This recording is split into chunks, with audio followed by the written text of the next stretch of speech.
On the Jukwa Bawozo.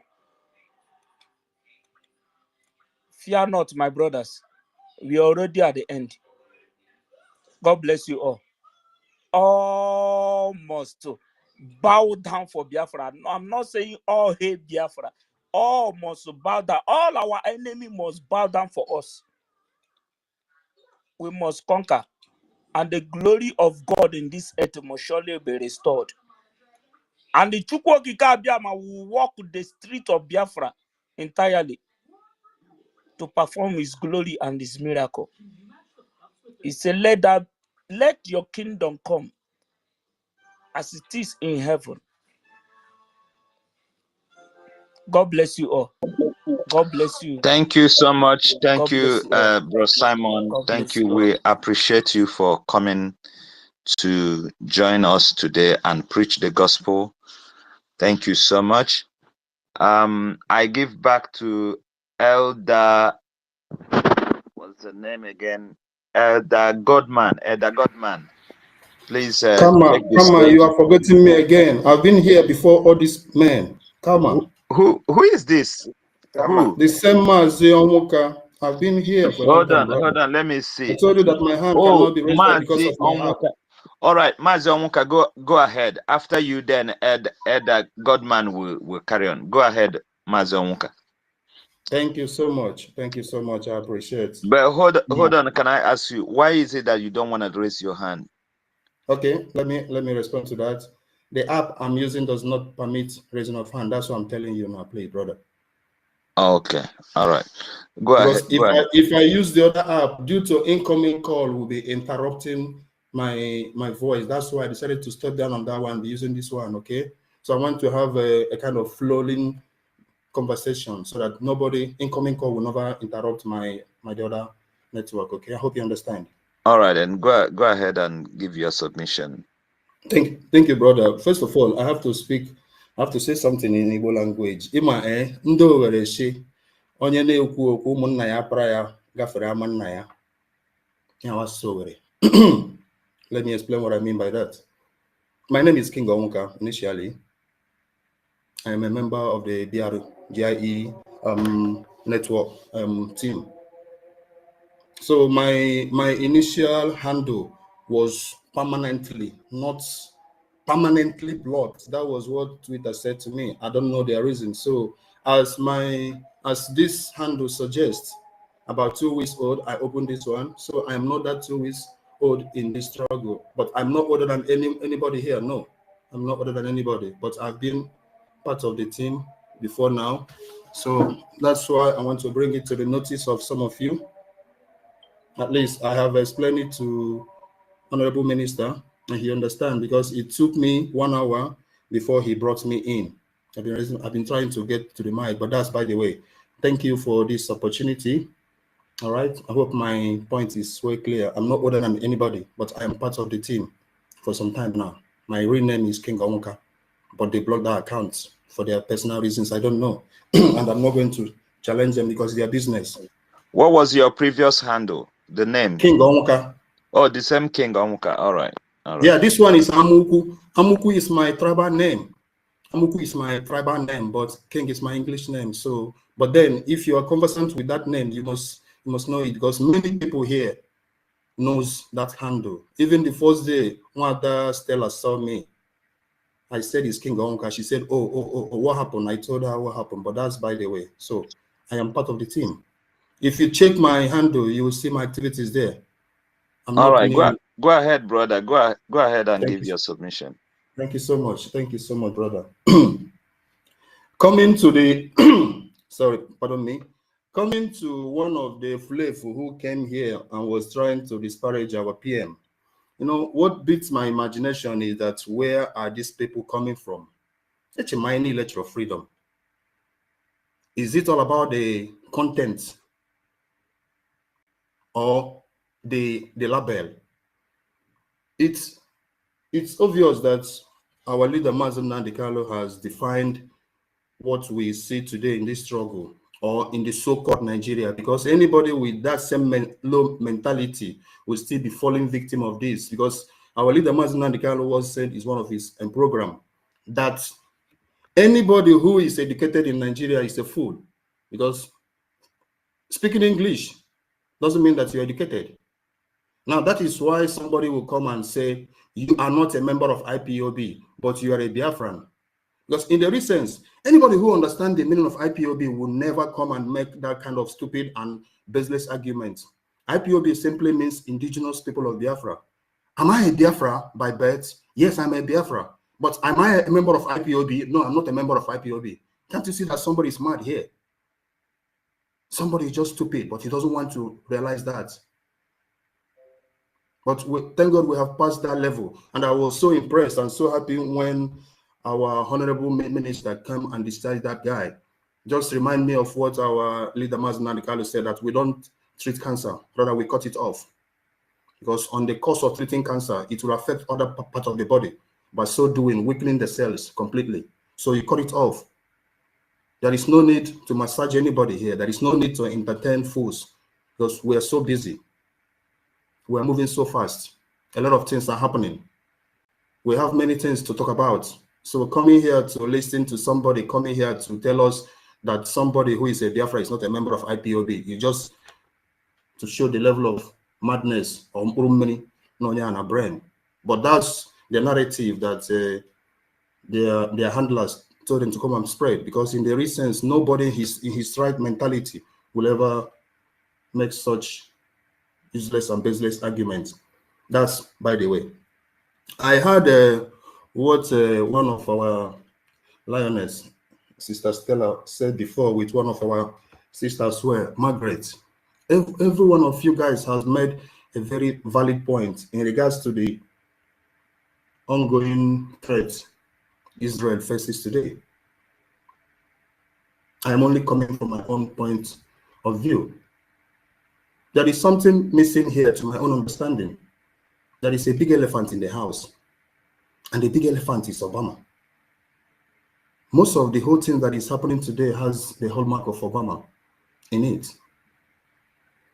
Whether Biden is giving Iran money, Iran is using the money to purchase weapons and ammunition to attack instead of Israel or to destabilize the Middle East. Anybody who does not bring in the name of Obama in the problem, that person still have something he's missing. Because everything that is happening today, every threat Israel is facing today has the hallmark of Obama. Obama is championing on the ground, make every nation Islamic. That is the agenda. Joe Biden might be there sitting at the helm of affairs, at the Oval Office, in the White House, but the person calling the shots is Obama. If there is anything like Antichrist, Obama is the Antichrist. If there is anything like the devil, Obama is the devil. If there is anybody who is bent on making sure that if you are not a Muslim, you deserve to die, that is President Obama. He represents everything evil and ugly in this world. Now, there is why I'm saying this is that they made Nigeria their prize. The real deal is to make sure that they capture Nigeria. And Obama is at the front of making sure that they capture Nigeria to make Nigeria a total Islamic state. Because when you see Obama caught red-handed on that open mic, when he said, unquote, keeping Nigeria one is a task that must be done. Many people does not understand it the way I do. Keeping Nigeria one means making Nigeria Islamic state. That was the intent of Obama. And he did not make it, it's not like maybe a quote.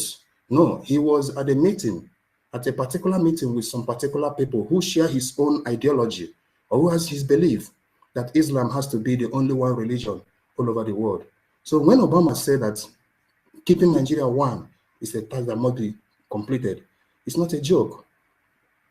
Now that reminds me to bring it to your notice here that during the dead Buhari campaign 2015, if I'm not mistaken, yeah, Obama White House or Obama regime, they gave out $500,000 to fund the late Buhari campaign. All these things are geared to one purpose: make sure we bring an Islamist, because the late Buhari was an Islamist. He was a Wahhabi. He was a Sunni. So he belonged to the Wahhabi Islamist sect. So Obama championing Buhari, the late Buhari regime, was just for a single purpose: kill as many Christians as you can, convert as many as you can. And that was the sole purpose of whatever that is happening today. That's why I say, if you go back to history, it goes on and on and on and on. That's why I say it has the hallmark of Obama written all over. Every money Biden has given or is about to give to Iran, it was done under the consent. It was under the consent and knowledge of Obama.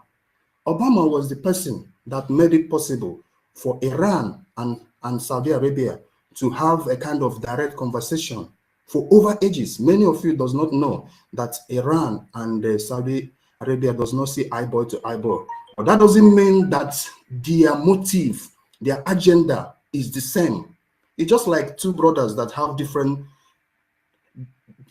opinion. But does it mean that they can't come back to the same family and eat? They must come back to the same family and eat, but they always have their disagreements. Now, Saudi Arabia and Iran, they must have their disagreement, but the agenda remains the same: make every world, every nation, every country Islam. That remains the same. So Sunni and Shia, they have their own misunderstanding, because when those people in the Shiites, they pay allegiance according to them, Prophet Hussein, which they say that is the grandson of Muhammad. That is why whenever the Shiites, they are doing this, there is a particular ritual that they do in Iran. They use something like an object, knife or stone, to break their head, and you see blood gushing all over their body. They say that it was the punishment, it was the suffering that Imam Hussein passed through during his days of passing this gospel. That is where Saudi Arabia and Iran contradict each other. So these people pay direct homage to, according to them, Prophet Muhammad, and these people pay direct tribute directly to Imam Hussein. If you are conversant with Iran, you will understand what I'm telling you. There is a particular ritual they do every year. They will wear white, and they will use something like knife or stone to hurt themselves, and blood will be gushing all over their body. That signifies, according to them, it signifies the punishment, the suffering, the pains Imam Hussein went through. That's by the way. So what am I trying to say? Whatever we are talking today, we must understand that the real architect, the main player in all these things, if Israel today is under serious threat, thanks to Obama. And now, one thing is very, very disturbing here. On the ground, the Biden administration is pressuring Netanyahu administration to pipe low, not to retaliate. Now, by so doing, handing over the sovereignty, the power, this is for the first time in the history of Israel. After all these years of their enmity between Israel and Iran, this is for the first time Iran has summoned the courage to attack Israel, thanks to Obama and Biden administration. Now, after having the guts to attack Israel, Biden is somewhere telling Israel to pipe low, that if you go ahead and attack Iran, it's on your own. It's a kind of white flag of surrender. That means if Israel accepts this to go ahead this way, tomorrow Iran will do the worst. In other words, that fear factor has gone away from them, because everybody within that cycle, within that region, is afraid of the might of Israeli army, because that is their strength. Their strength is their army. Now, if they keep quiet, or if they accept this kind of nonsense coming from the White House, tomorrow, not only Iran, Hezbollah tomorrow will just wake up one morning and rain barrage of hundreds of thousands of rockets into Israel. Do you know why? When Iran did it, you didn't respond harshly. That's why I strongly believe that the mistake of America, they must correct that mistake on the ballot box in November. But at the end of the day, based on the topic, 15,000 soldiers, our PM promised to IDF. It's a welcome development. And I believe that Israeli government, they know that they have brothers in Biafra, because we are not friends. We are relatives, we are cousins. And that should send a direct signal, because when you go to the whole Zoom media, you see them crying. You see them crying because they know what it means. Because nobody can say something like that. That is to show strength that our PM is really in charge of the Biafran territory. So we're no more agitating again. We're no more IPOB again. We are running a government. We are more or less a country, because if we can have the ability to say we are going to give 15,000 soldiers, that means it only takes the government of a country to do that. When you're not a government, when you're not a country, where will you say that? How can you do that? So I'm so happy about the pronouncement, and it's a very welcome development. Actually, I thank everybody for this opportunity given to me. The host, Honorable Minister Barawa, David Inanna of Biafra Letters of Conscience, Kama Isreal, I thank everybody in the house. Elder Godman, I cite you. Brother, this is my new handle now. So I greet everybody and I really appreciate. Minnesota one, if you're still here, I thank everybody in the house. Thank you. It's a great privilege and an honor to speak here again, once again. Thank you so much, brother. I yield the mic for now. Thank you. Thank you so much. Thank you, Mazi.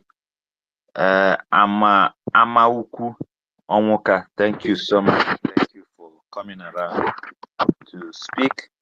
Kama, sorry, Kama. That name is Amukweshi.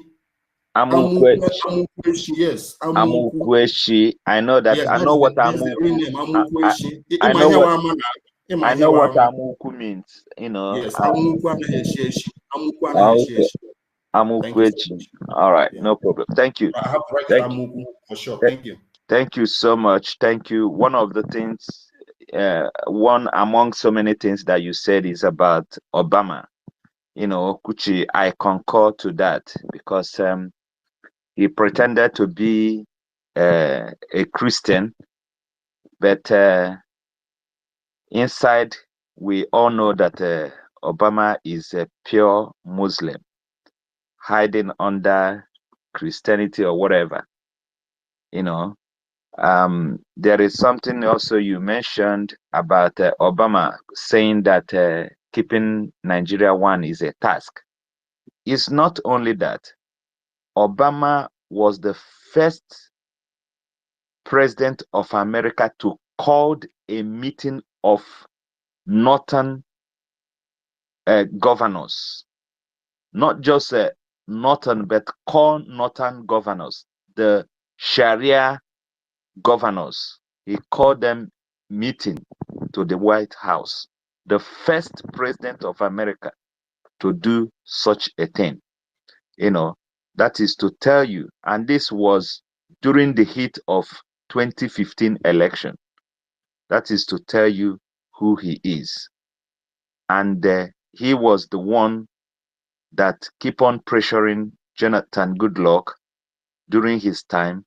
And Jonathan actually wrote it on his book, in one of his books, that Obama was among the people that threatened him as the president of Nigeria.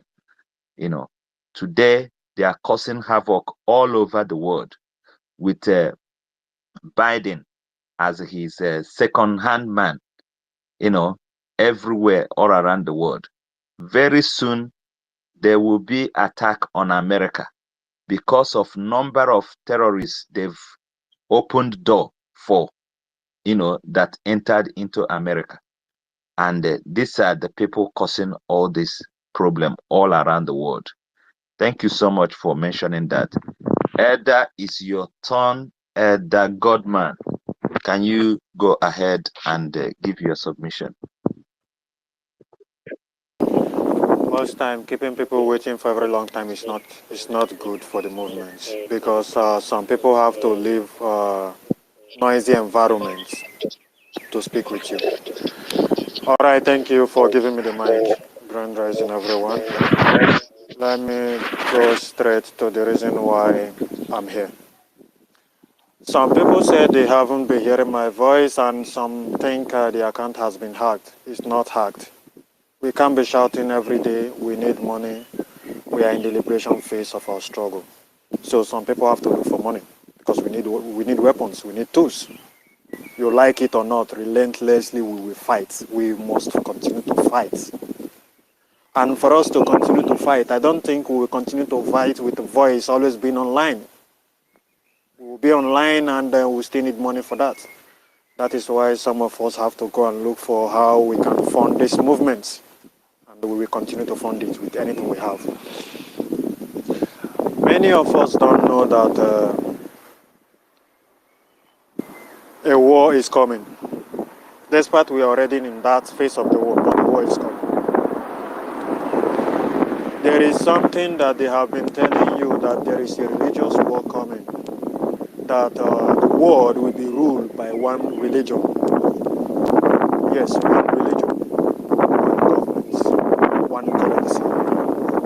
You have been hearing about this for a very long time, but you think it's a joke.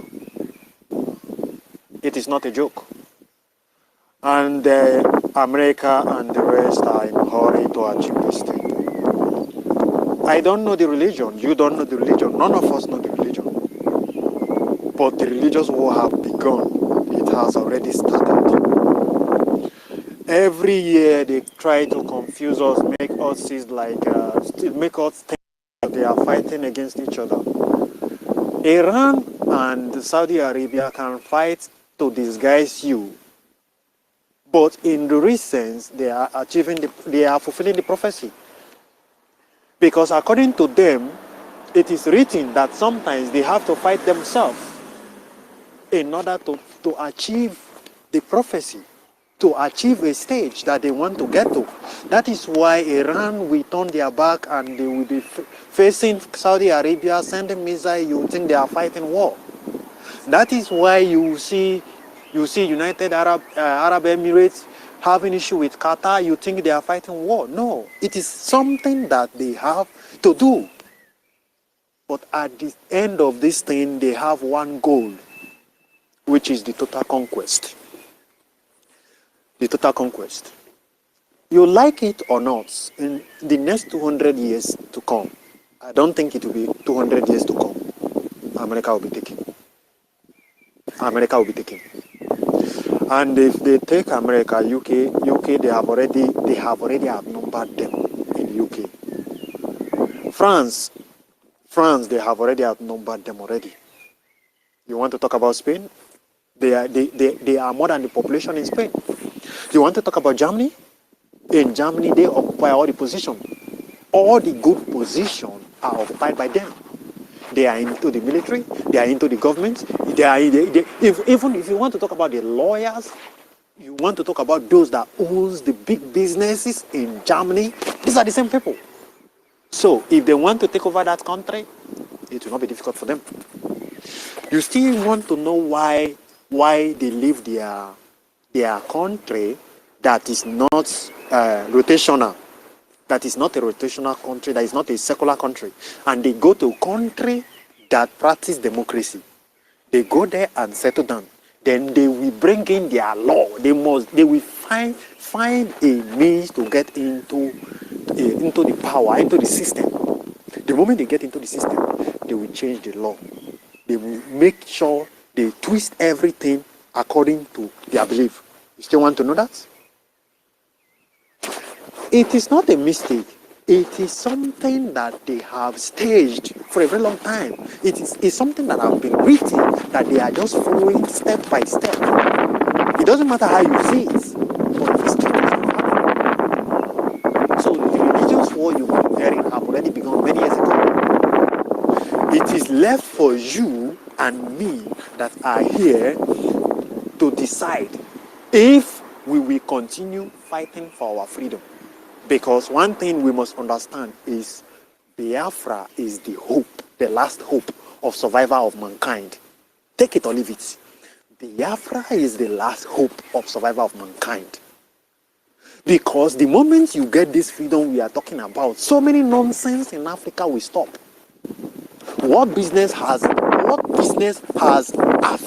in Africa to do with COVID-19? Coronavirus that is going on in Europe and in Asia, in America, that is going on in the Western world. If not because you are ruled by morons and idiots. They collected money and they began to give fake numbers. What business do you have with what is happening in Europe, you in Africa? If not because you are ruled by idiots.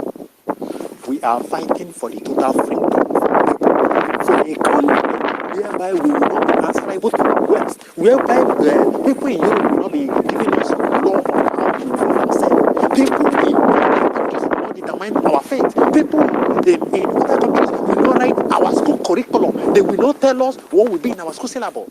People in other countries will not tell us how to treat our patients. They will not tell us what we can manufacture and what we cannot manufacture. This is the freedom we are fighting for. We are fighting for the total freedom of mankind. You must understand this.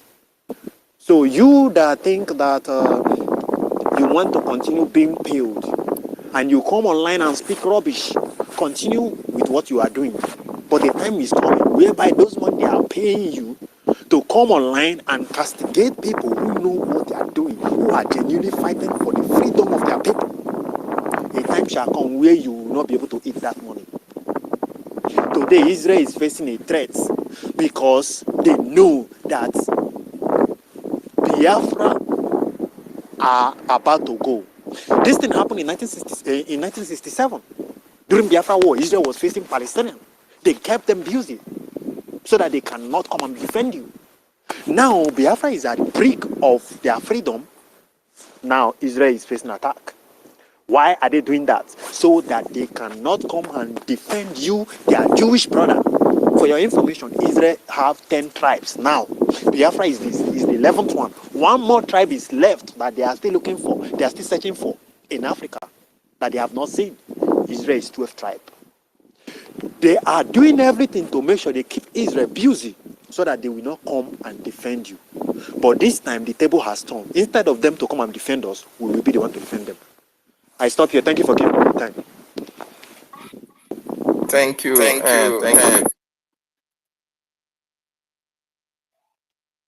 Yeah, David, go ahead. Come on, can I go ahead? Okay, yes. Thank you, Elder Goderman, for that wonderful submission of yours.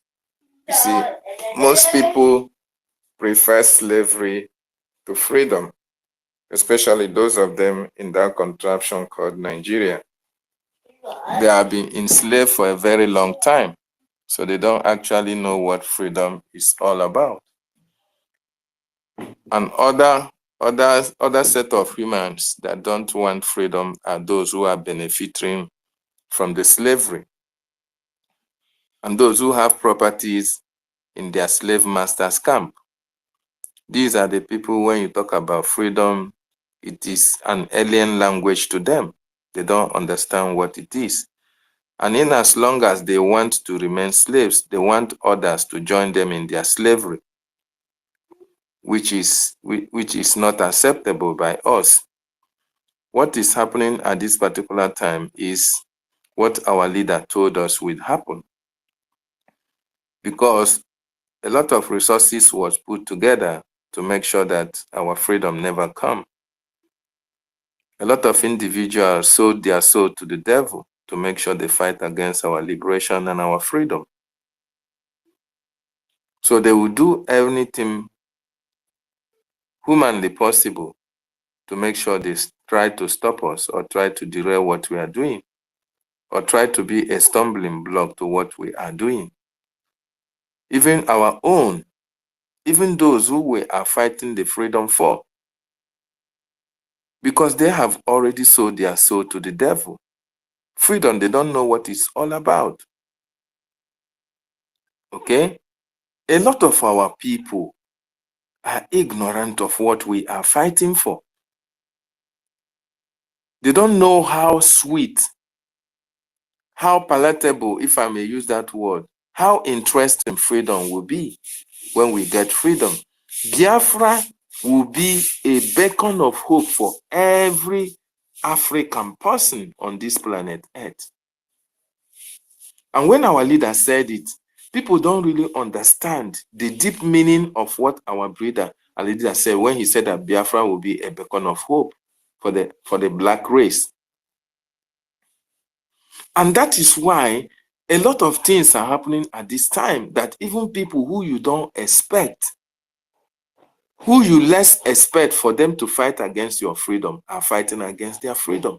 Even when they see that the freedom is near or freedom is close, they are still trying in one way or the other to make their presence felt so that their slave masters will know that they are doing something. But are they going to succeed? The answer is no. And why are they not going to succeed? They are not going to succeed because our freedom has been ordained to come.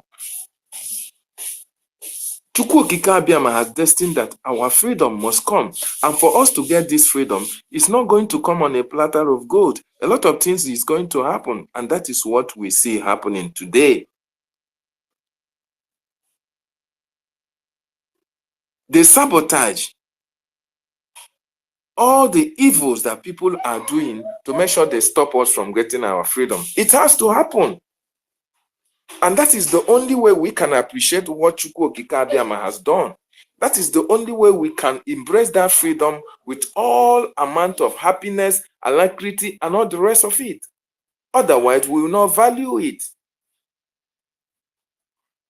The likes of Obama is a Muslim. He is going to align with his brothers and sisters from the other side because all their plans is to take over our land. And they can be benefiting from our natural resources. It doesn't matter how long it takes them to benefit from it. And they have to marshal out some kind of unscrupulous individuals from our own areas in order to make sure that these people help them in achieving their aims. That is why you see them, they are on the sidelines fanning the embers of jihad against us. And these are the people that somebody somehow will come and say, oh, is these people supporting your freedom? Because to them, these are the kingmakers. These are the people who can give you their freedom. Just like some will say, if the Southeast, the political leaders in the Southeast are not supporting our freedom, therefore there is no way we can get our freedom. That is what the IPOB Nigeria is thinking. That for our freedom to come, all the political, all these efulefus in the Southeast has to be in support of it. And that is why when we tell them about this new dimension that our Prime Minister is leading, it's a kind of alien to them. They don't really understand. And for those of us who have understood, what is left of us is to put our hands together to try as much as possible to support the government to its conclusion, to make sure that the new dimension gets to a conclusive end. Those that we are going to leave behind are many, and most of them don't want freedom. It's very unfortunate most of our people don't really need freedom. They prefer slavery to freedom because to them, they don't know what freedom is all about. And they love one Nigeria. So every Biafran that is here on this platform, we have a lot to do at this particular time. First of all, we have to continue our support of our government. Secondly, we have to encourage our people to continue to cast their vote on this e-voting. It is very, very important because all these are the ingredients that are going to be brought together and presented to the international community for them to know that we have paid our dues very, very well. And there is no going back. And there is nothing that can make them not to approve the recognition of the United States of Biafra. Nothing whatsoever, because we have paid our dues very, very well. We have taken it democratically, and we are also taking it in armed struggle. Very important we understand this. And for the threat against Israel in Nigeria, it is very real. The Biafran people will also be very, very watchful Because we understand why they are planning against Israel as well. They are planning against the Biafran people.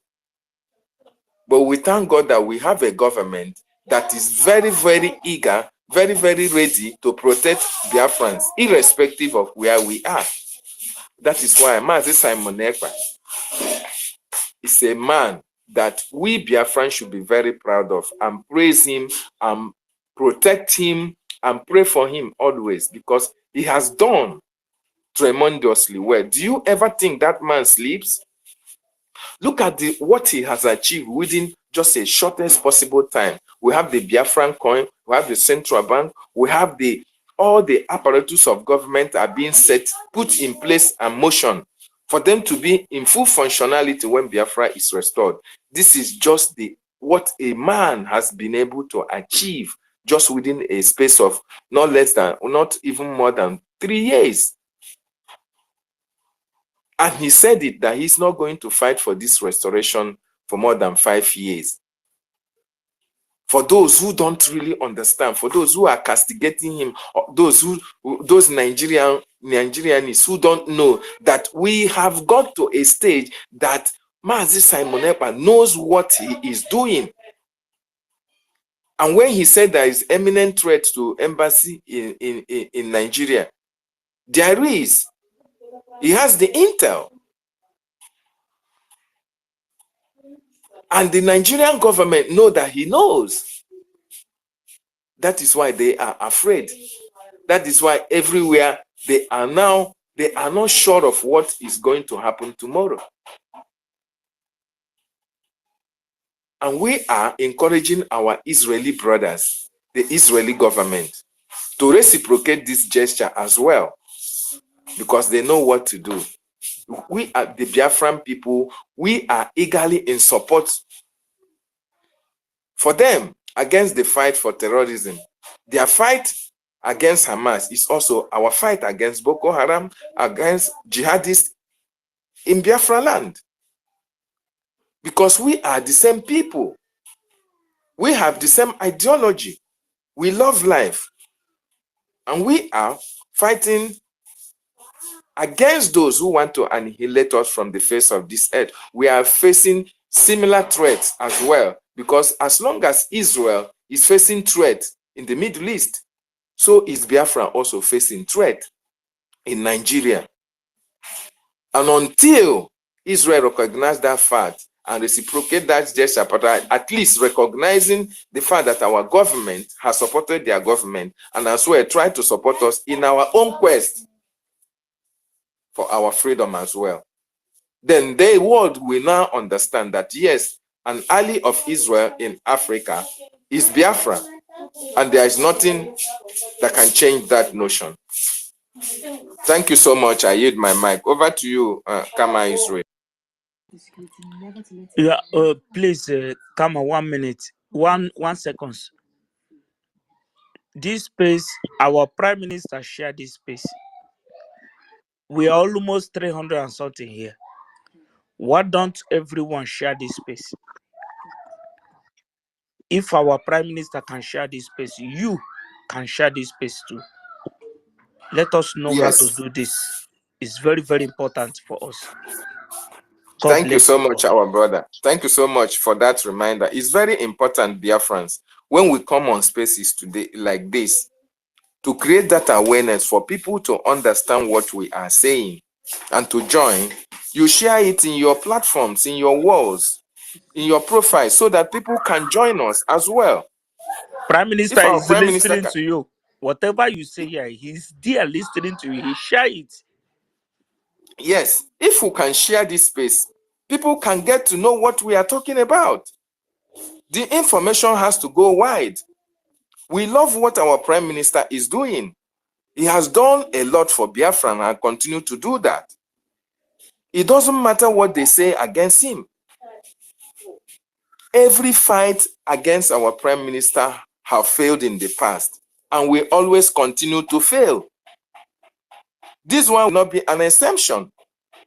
All propagandas carried against him has already failed in the past, and this one is already collapsing as well. So let us continue to share this space so that it will get to those, even the one Nigerianist. We also want them to come here and ask questions so that we can respond to them. Not when they go to spaces, they will be ranting, making flimsy comments that they cannot even account for.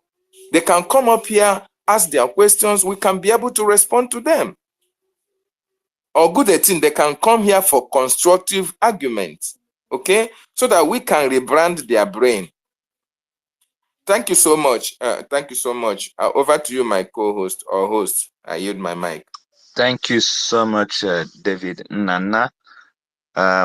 Without wasting time, we go to Aguji Ebwe. Aguji Ebwe has been here for a while, and immediately after Aguji Ebwe, Escoban will give his submission. Aguji Ebwe, go ahead, please.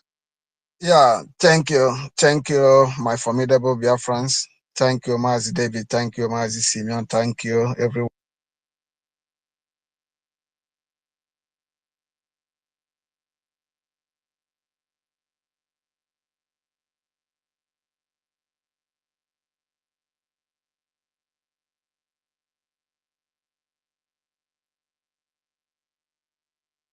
Mazi Aguji Ebwe, are you still there? I think network. Can anybody hear me? Loud and clear, I can hear you. You can give Iba Abuchi. Yeah. Or No, Escobar first. Escobar is the next. Escobar, go ahead. Yeah. Good evening, Biafrans all over the world. Good evening, Minister of Information, all the ministers in the building. I want to talk about the topic. You know, when the Prime Minister said he was going to give Israel 15,000 soldiers, if need be, people are commenting and talking about you have not secured your territory, all those nonsense. And I'm laughing because the young men in Onitsha that are more willing, only in Onitsha that are willing to do whatever it takes to get this Biafra more than 4 million. I'm not talking about the whole Biafra, I'm just talking of Onitsha. That is by the way. Now, people will be saying all those things just to maybe, I don't know, to get impression for Twitter to put them, or I don't even understand. But they know the truth. The Nigerian military know the truth. We have not even started, and they are all panicking like this. We have not even started. They have started importing machineries. I want all of us on this page to understand that if Biafra is declared today, Nigeria will not be able to fire even a single gunshot. But most people that their life is on social media do not understand the real facts. They just wait for posts. When they see posts, they like and they talk rubbish. If Biafra is declared today, the Nigerian forces cannot do anything against Biafra. They can't even move a muscle. All they are running about is looking for who to come and help them, who to come and fight for them, thinking that this is 1970. No Egypt is going to come and help them. No country will come to help them. In 1970, the whole, almost, Russia was fighting, Egypt was fighting, a lot of other countries were fighting against 15-year-old and 17-year-old boys and 14-year-old boys. Still, they were losing. They went as far as having children. So when people say, yeah, that the Prime Minister say he's going to give 15,000 soldiers to Israel and they are mocking 15,000, they don't have brain. Because if the Prime Minister comes today and declares or announces that there is recruitment into the Biafra Liberation Army, I'm telling you that more than 5 million people will apply. More than 10 million people will apply. We can hear you. I didn't know if you So, okay bringing the little early. So when the Prime Minister says that 15,000 people or 50,000 soldiers will be given to Israel if need be, it is a very, very small number, very, very small number. But I understand that we are still in a guerrilla warfare, that we have not entered a full-fledged war. Now, that is by the way. The situation where we are in right now in this Biafra struggle is not a situation to explain to anything to anybody. Our leader Nnamdi Kanu has worked all his life to educate us. He has worked all his life, giving us history, giving us facts, teaching us. He has done all those things. He even came back. He did his rally physically. For all those people that are doubting, every time they are telling Samuel about you should come inside, let him come to Nigeria and see. Nnamdi Kanu came, he conquered. He's even conquering you in your court. You people are here talking rubbish. Tomorrow is another court case. They don't know what to do again. Nigeria has failed woefully. And any machinery that they bring in or import, the person is already dead before he even entered. That is the fact. Now, the post that the Prime Minister made about the Arise people, a simple question asked, the fear of Simon Eber, they changed the whole topic and went to another direction. Because the Prime Minister said he needs 15 people. 15,000. If Israel needs 200,000, they can get it from Biafra. I'm telling you, there are more than enough young men and soldiers ready to do it. But people don't understand. And I want us to understand that everything happening in the world today is happening for the good of Biafra. Nothing will ever make Biafra to fail, because we have never failed before. We have never failed in business. We are over the world conquering. We conquer people's country. We employ their people. We make life better. They are conquerors. So nobody can even, everybody thinking that they can jam us with bullet and gun is wasting time. The Nigerian army can testify to that. And nothing has even started yet. You understand? So this period we are is somebody, whether you say you're an Igbo person or you're a Biafra, you don't want to hear Biafra or anything Biafra is provoking you or making you afraid, we don't have time to explain to anybody anything. We are going to declare Biafra on or before the 2nd of December, and I stand on that 100%. So anybody, whosoever you are, you're trying to mock, we have stage of mockery. The evidence is everywhere. Musa has been crying all over the place. All over the place. I don't know whether they called him and shunned him to stop commenting about something, but that was why he stopped talking about it. But the truth of the matter is, they are feeling the heat every day. They are collecting it. So if Biafra is declared today, I want us to understand that we're already in Biafra. If Biafra is declared today, no Nigeria, the Prime Minister said that when Biafra will be declared, nobody will be able to shoot one gunshot. If Biafra is declared today, no single military will move. They don't even move around again. No single gunshot will be heard in Biafra land.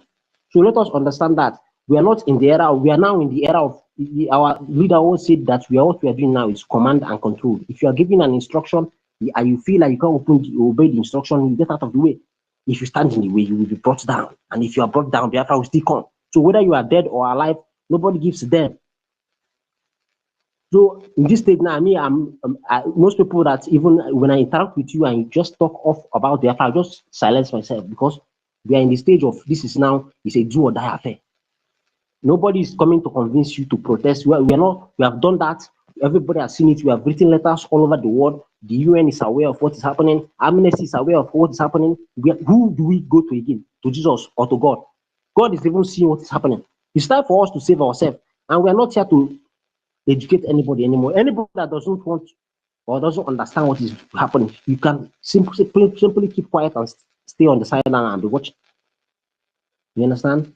So our Prime Minister saying 15,000 soldiers to Israel is a very, very small number. So people doubting it is a bunch of foolish people. You understand? But it's just a number of foolish people that are doubting it. But yeah, I don't blame their foolishness until they see it. So the Biafra declaration on the 2nd of December it may even happen tomorrow morning. It may even happen earlier. But whenever it's happening, I know that the 2nd of December is like final bus stop.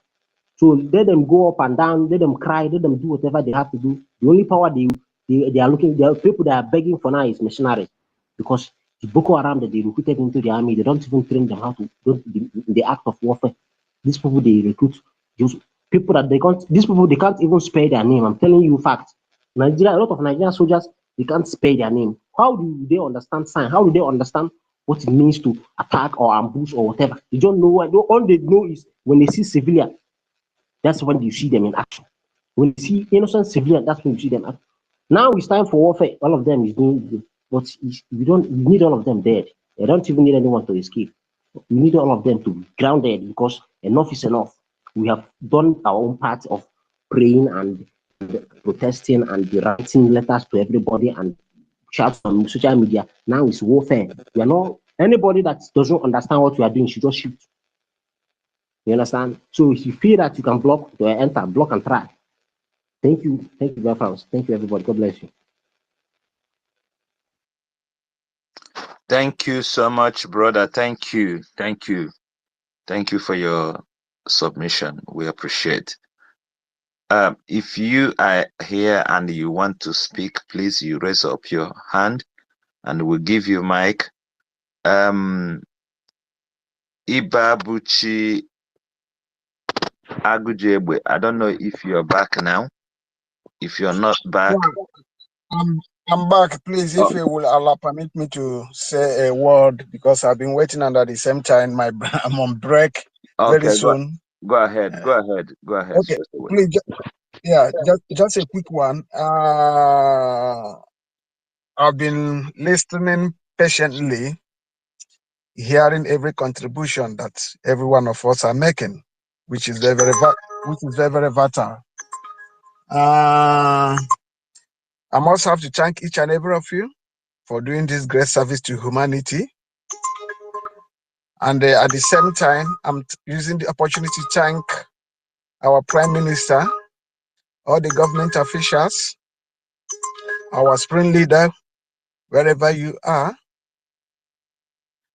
the land of Biafra, the spirit of our ancestors, the spirit of our heroes and heroines, all those formidable Biafran children they starve to death, their spirit must always there for you.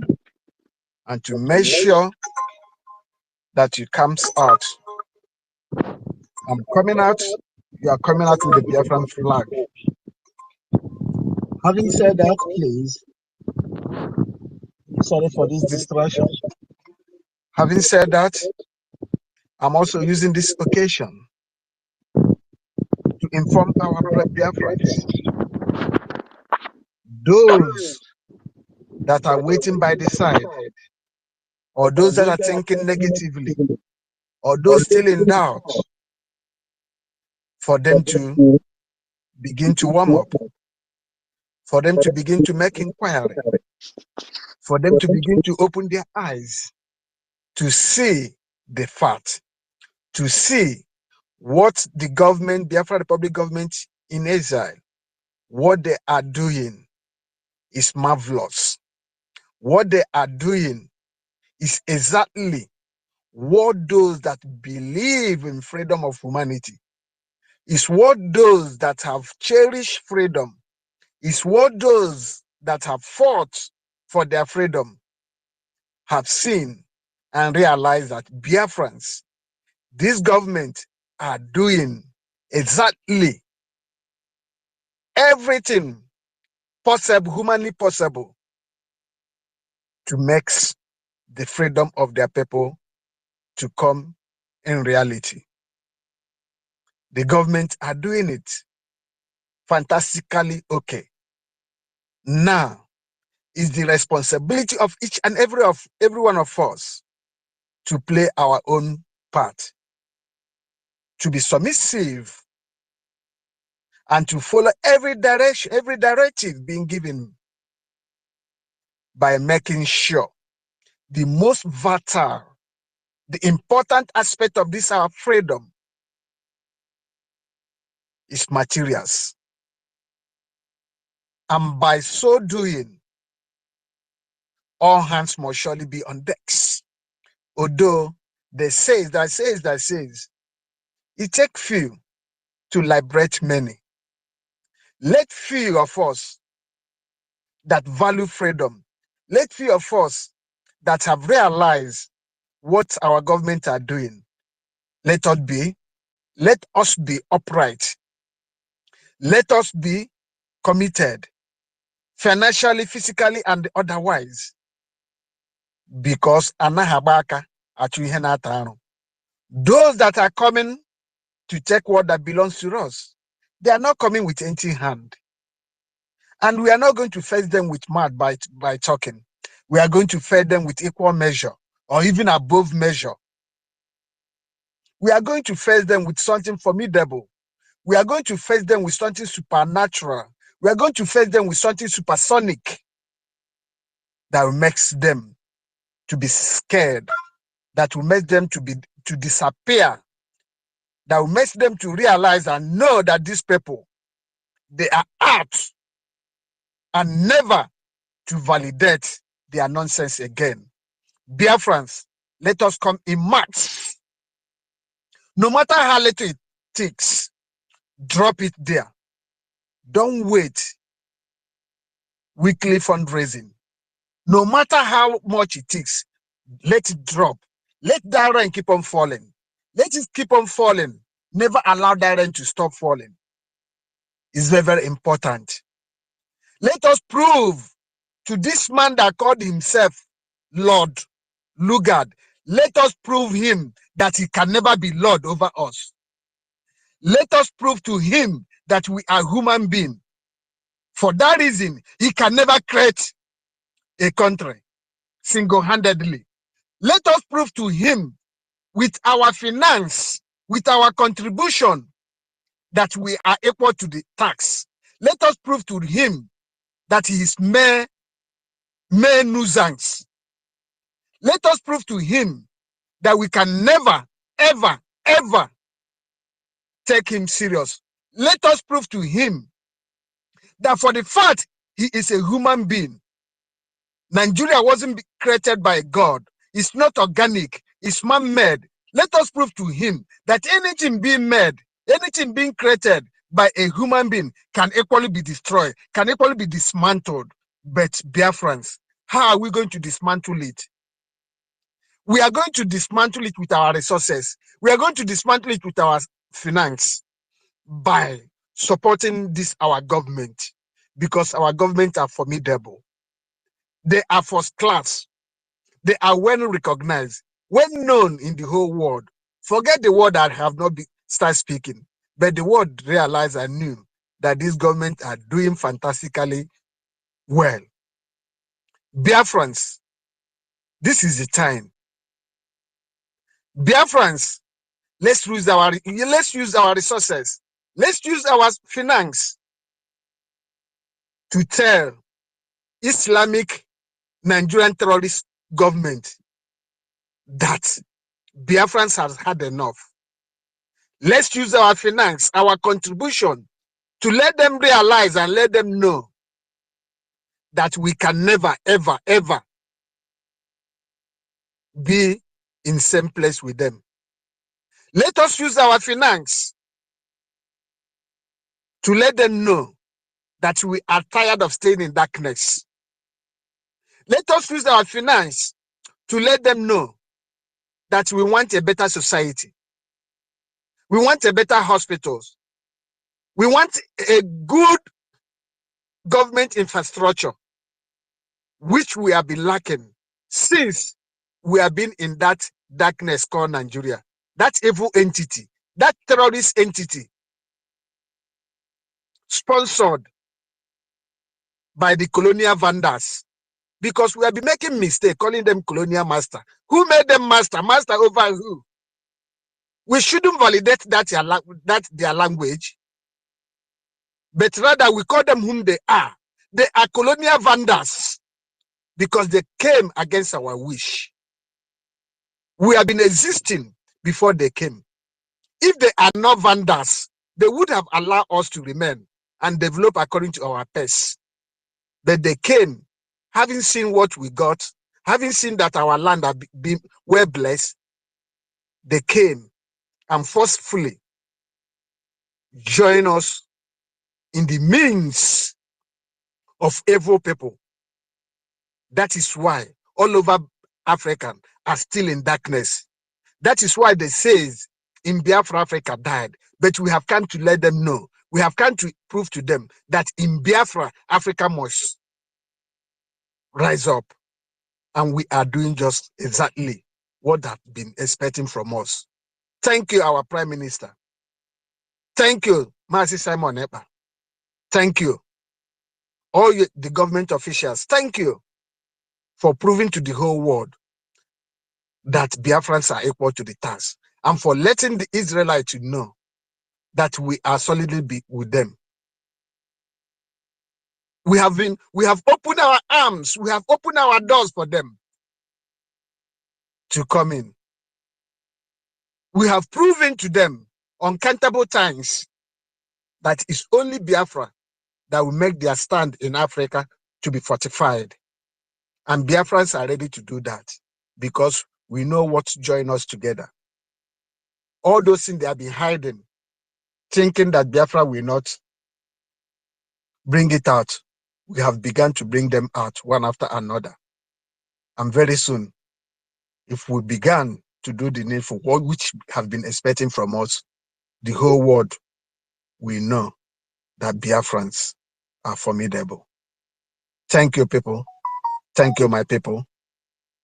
Thank you, each and every of you, for coming up regularly to educate our people and to make our people to wake up to face the reality. Forgetting about those that are still sleeping. Forgetting about those that are still talking trash. If Mazi Simon, our Prime Minister, if he's not a champion, before he becomes a champion, he must have to pass through process. He must have to pass through challenges. If they says any trees that bears a fruit will always receive a lot of stone and wood, because people passing by, those hungry, those that are hungers, those that are thirsty for fruit, they will look up, say, and see this tree bears a nice fruit. Let's try it. That is exactly what they are doing. The Nigerian terrorist government are not going to keep quiet. Those politicians are not going to keep quiet because they have been eating. It's like a child when you are feeding a child with a feeding bottle. The moment you want to take that feeding bottle away, that child will fight. This is exactly what they are doing. Also, it's our responsibility to prove to them, no matter what they do, no matter what they do, we are equal to the task. We take no step backward, rather we take step forward, because they say backward never, forward ever. I yield my mic. May your days be long. Thank you. Thank you so much, Agujebwe. Thank you for your submission. David, your hand is up. The next person will be Mighty Dot, and after Mighty Dot is Ugo. After Ugo, Kachidan and Seko. 4 hands are up at the moment. David, can you want to say something, or should Mighty Dot continue? Yes, I just want to say, I just love what our brother just, his submissions are very wonderful.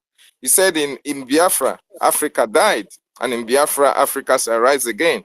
You see, since the inception of this new dimension, Biafra have never been in the world stage like it is this moment.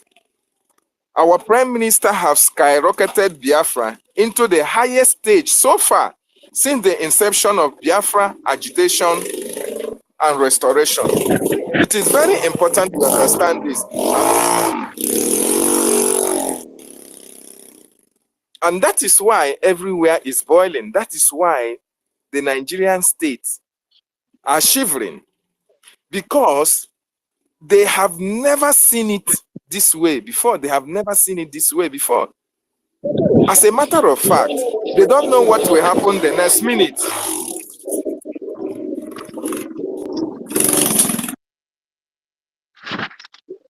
They don't know what our Prime Minister is up to. And that is why they are shivering. That is why they are fidgeting. And we thank our Prime Minister for what he is doing. We are just asking him to increase the tempo. We have enough basin for their tears, for them to understand that this is the time for us to receive and get our freedom. And nothing shall whatsoever derail it at this moment. Thank you so much, I yield. Thank you so much, David. David, please, you're gonna step in a little bit. I need to attend to something urgently. Mighty Dot, please take the mic, and then after you, Ugo Chukwu. Okay.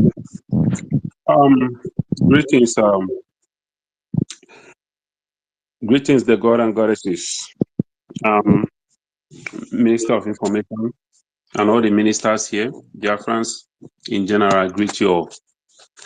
It's good to be among you again today, though I've been following since morning through YouTube. But since I came back from work, I said, let me jump in and lend my voice to the happenings. He has given them, our Prime Minister, greetings to him wherever he is. He has given them a job, just like our brother said earlier. And they are running mad. They have come to the understanding, to the realization that there is no going back. Crossing the Rubicon is an understatement. And talking about Israel, we lending 15,000 men and women to Israel. It is a welcome development in the sense that in this world today, when you look at what is happening, the other brother, Elder Godeman, he said it right. They want to take over the world. And just like our Prime Minister said the other day, Obama, believe it or not, Obama is the leader of the Islamic Brotherhood. Some people say that people believe that he's the president of Turkey, that is the leader. But Obama is the leader. And these people here in this country, the Caucasians in America, they have known this. But when they are speaking, some people think it's out of racism. They have been saying this about Obama, but people never believe them. Now I have come to realize what this man is planning and what is going on. But they will fail because there is no way Islam will take over the world. And that is why you see everything happening around us right now. And I want to use this opportunity before I forget, before I drop, I want to tell our people, especially those of us in America, try and get cash. Try and go to the bank and get cash or ATM, have cash at hand. What is coming will take people unaware. And a lot of people are going to be stranded. Even right now in Canada, some people went to they went to the bank, they can't get money. They tell them they can't get money from the bank. So get cash. There is an imminent cyber attack in America. It already started. The first one happened in Baltimore, the bridge. So anybody in America, any Biafran, take notes. Try and get some cash at hand. Because what is coming, a lot of people are not ready for it. And that is the reason why we have to get Biafra. Because everything that is happening is coming to one point. And the only place that we're going to be safe, those of us in America that think that we have arrived, we become citizens in America. We think that we have arrived. The only safest place is your homeland, Biafra. And that is why we have to get Biafra so that we have a base that we'll fall back to. That's the only place you can be safe. The reason why I joined Biafra, because even though I'm in America, I believe that there is no place like my home. I am not comfortable in America. I am not distracted by the life in America. The only place that I can have peace of mind is Biafra land. And it will happen that so many of us here in America that have refused to support this struggle, sorry, there is not going to be any kind of forgiveness. It does not matter. Church mind is not there for this one. You will never be forgiven. So I am going to stop here. I don't want to say much, but we will continue to push. We are solidly standing behind our Prime Minister. And when the time comes for any duty, we will rise up and answer that call. As long as it comes to Biafra, we are going home. Mazi Nnamdi Kanu, if they don't want to release him, honestly, if I am in the position, I know that my Prime Minister knows what is best for us, and he's been leading us, and he's leading us in the right direction. But if it were to be me, I will shut down Biafra indefinitely from tomorrow because somebody Akariala or too much. These people, they release Wadume. The Mbari Akarigo will shut down the eastern part of that contraction, Biafra land in general, shut it down indefinitely until they release Mazi Nnamdi Kanu, because this thing is just too much. The lawyers, they say they can't go anymore because they don't trust in the system. This charade going on. The only thing, it were to be me, Biafra will be shut down indefinitely because Mazi Nnamdi Kanu is suffering. Yes, he's suffering. Every Biafra, as long as he's there, we shouldn't be partying. There shouldn't be any wedding. There shouldn't be any kind of enjoyment. This nonsense, our people always want to be pacified. I have told people I am not in the business of convincing any goddamn person. If Mazi Nnamdi Kanu have talk and talk and talk, Mazi Simon Ekpa came and talk and talk and talk. For how many years? You haven't heard of Biafra? The internet is there. You haven't heard of Biafra? And you want me to come and convince you to fight for your freedom? May my master Ekpensu Wokwagoku. Because this nonsense, our people always want to be pacified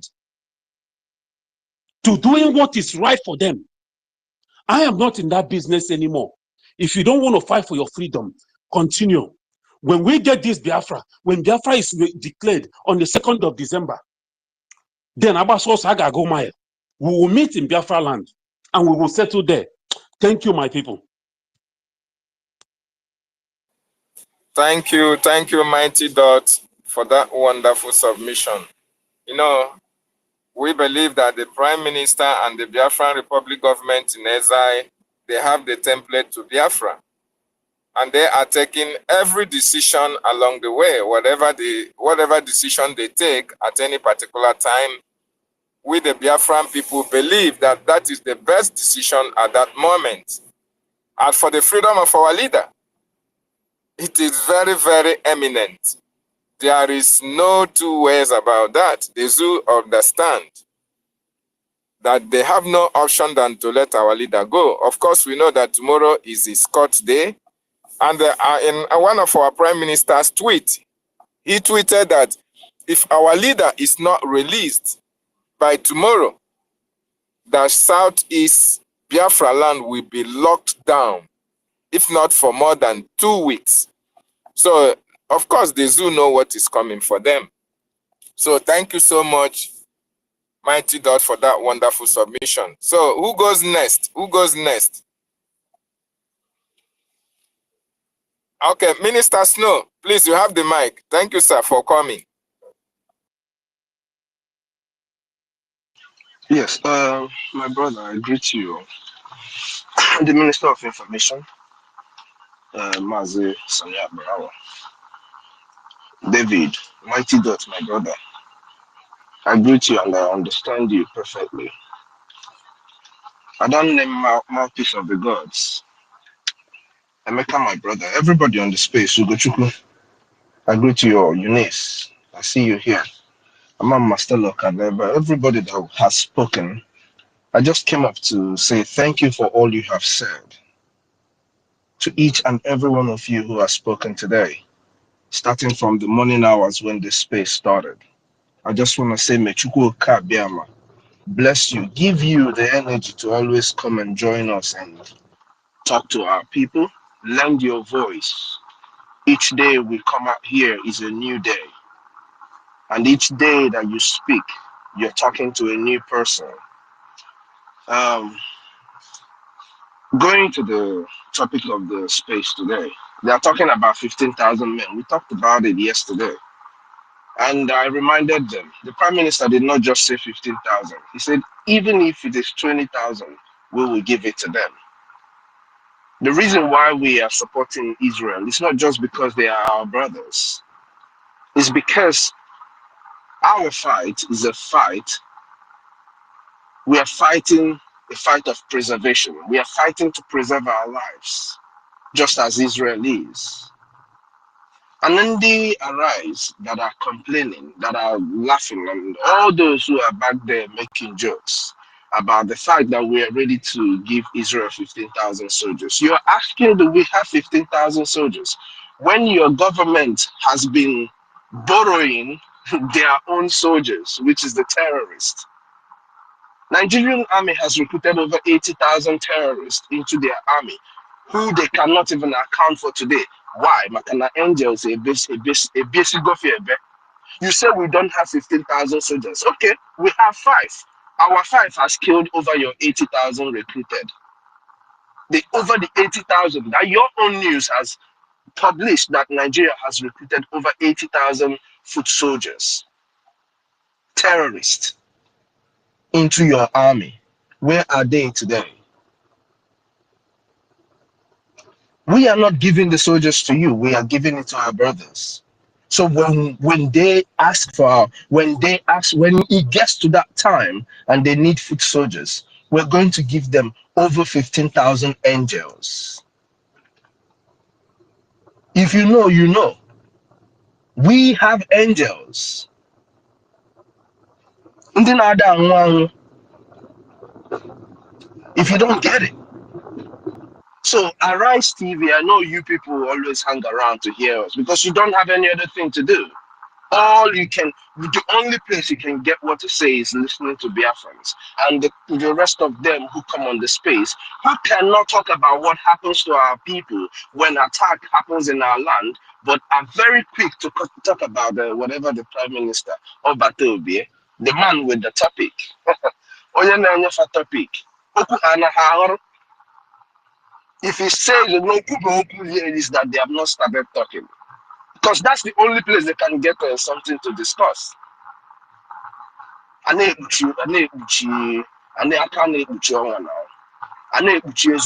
he has said is the truth. So if you're worried about our soldiers, don't worry about ours. Talk to your own people that are borrowing their own terrorists. If not because Niger has blocked them, they can't get them anymore. So now they don't even need to rehabilitate the terrorists anymore. They just free them from court straight up. It is all there in your papers. You have not said a word about it, Arise TV and the rest of them. But you want to talk about businesses that doesn't concern you. I beg, keep doing it though. Our Minister of Information has given you the go ahead. Keep doing it because I will do you people the good of forwarding you what the Prime Minister says, if that's what you want to do. So, my people, I just want to remind us one or two things. On that very speech that our Prime Minister held, he made it very clear. Our extension of help to Israel is that does not come with any. We're not expecting them to give us anything. They already have too much on their hands. This fight is ours. This fight is ours. Everybody here today has all consistently talked about donations. So if you're listening to us and you are new on this space, it is paramount that you do your donations, that you pay your liberation tax. As long as you don't have your boots on ground, you have to pay your liberation tax. And this tax, just like you work and you pay your tax weekly or 2 weeks, you have to pay this tax consistently every week if it is possible for you. Today, you see, hold on. That's not the fight we are fighting. You see what happened to them in Imo State, where over 35 armor tanks was gone. Those were artilleries that they used in decimating all those. Even if it is the ones that were locally produced by our people, they used money to buy the materials to produce them. So it is very, very important that we pay our liberation tax. As little as it is, put it in there weekly. All of us in the United States, those in Asia, those in Europe, do your due diligence and support these governments. Maka na eme ngwa ngwa, emeghere ọdachi. Daalụnụ ndị be anyị. Daalụnụ everybody.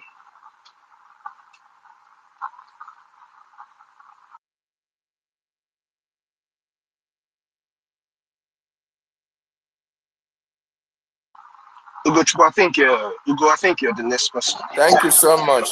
Thank you. Thank you so much, Minister Snow, for that wonderful submission. Thank you so much. Mazu Gochuku, the mic is yours. Welcome. Thank you, my brother David. I Welcome. salute you, my brother, and our minister of information, Sonia Barawa. I salute you, my brother. Please, Minister Snow, mute your mic. It's making some noise. Thank you, sir. I'm sorry. Twitter just told me that my account has been blocked. I'm sorry. I'm still trying to read through whatever they sent me. But please help me unmute it on your side, please. Yeah, David, you can help me unmute it. Now you go and support Igbo. Now you sabi. Welcome. Yeah, okay. Yeah, thank you, my brother David. I salute you. Our Minister of Information. Go ahead. I salute you, Sonia Barawa.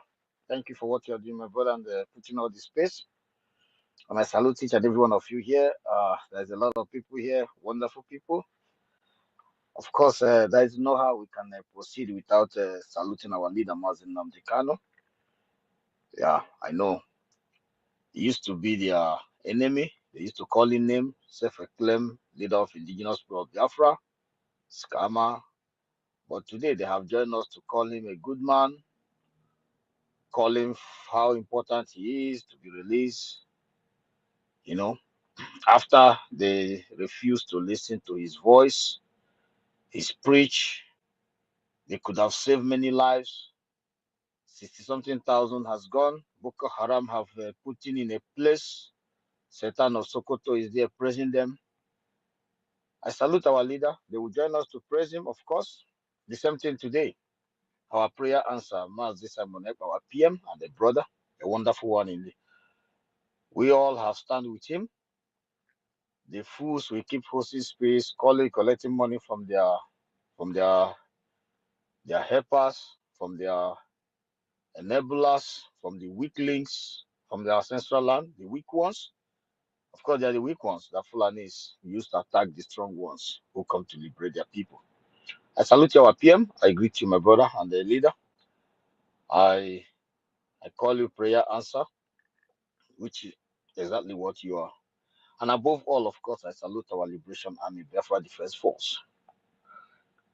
You know, we talk about 15,000 soldiers to IDF. You know, I know they use it to make a topic. For example, in Arise News, I am not surprised, and I'm very happy that a lot of people are here listening.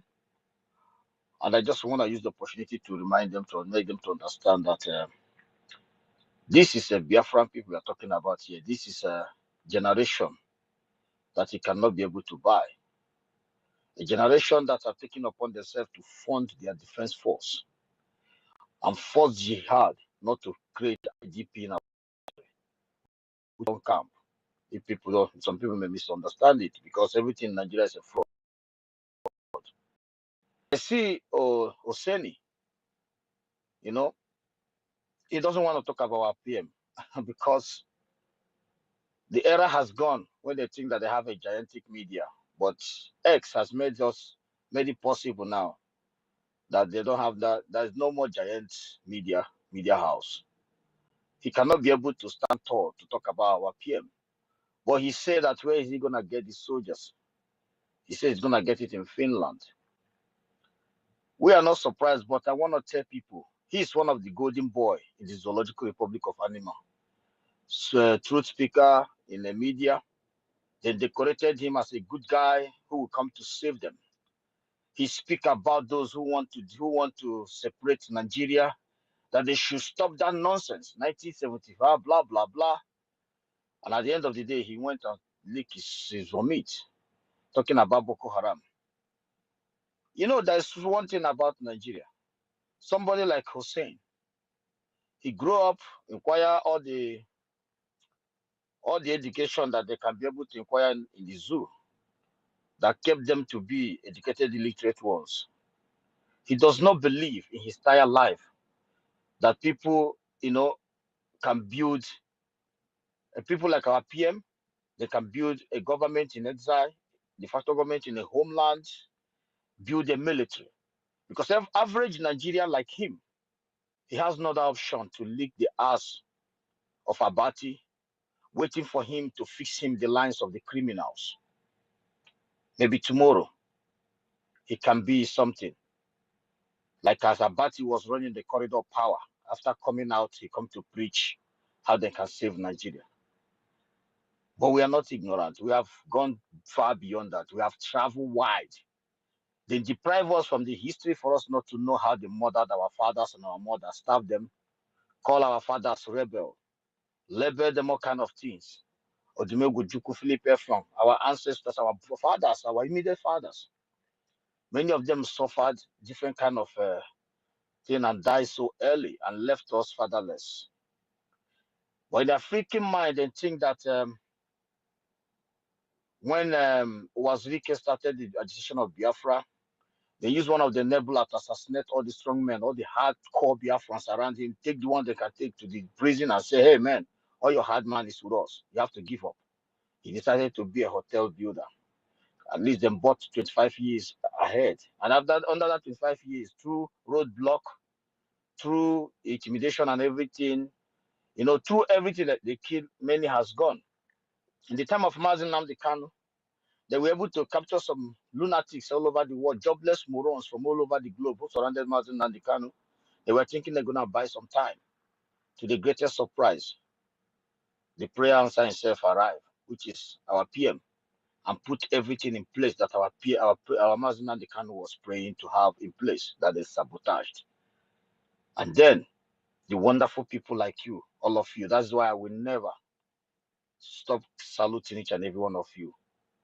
When they try to, made us to buy the idea, to idea of rejecting our PM and isolated him, but all of you stand tall till this day. And today, see the result. We were able to create them, If they think that the only way of life is to kissing someone else to join a criminal gang to become a person, or be in Europe, working for the white folks is the only way to survive. Standing in embassy for how many hours under sun, begging for visa. When they give you a tourist visa of 7 days, you rush to get stay your land, to travel, to go and change, get to marry. If you're a man, you have to marry Oyibo. If you're a woman, you have to marry, to change your.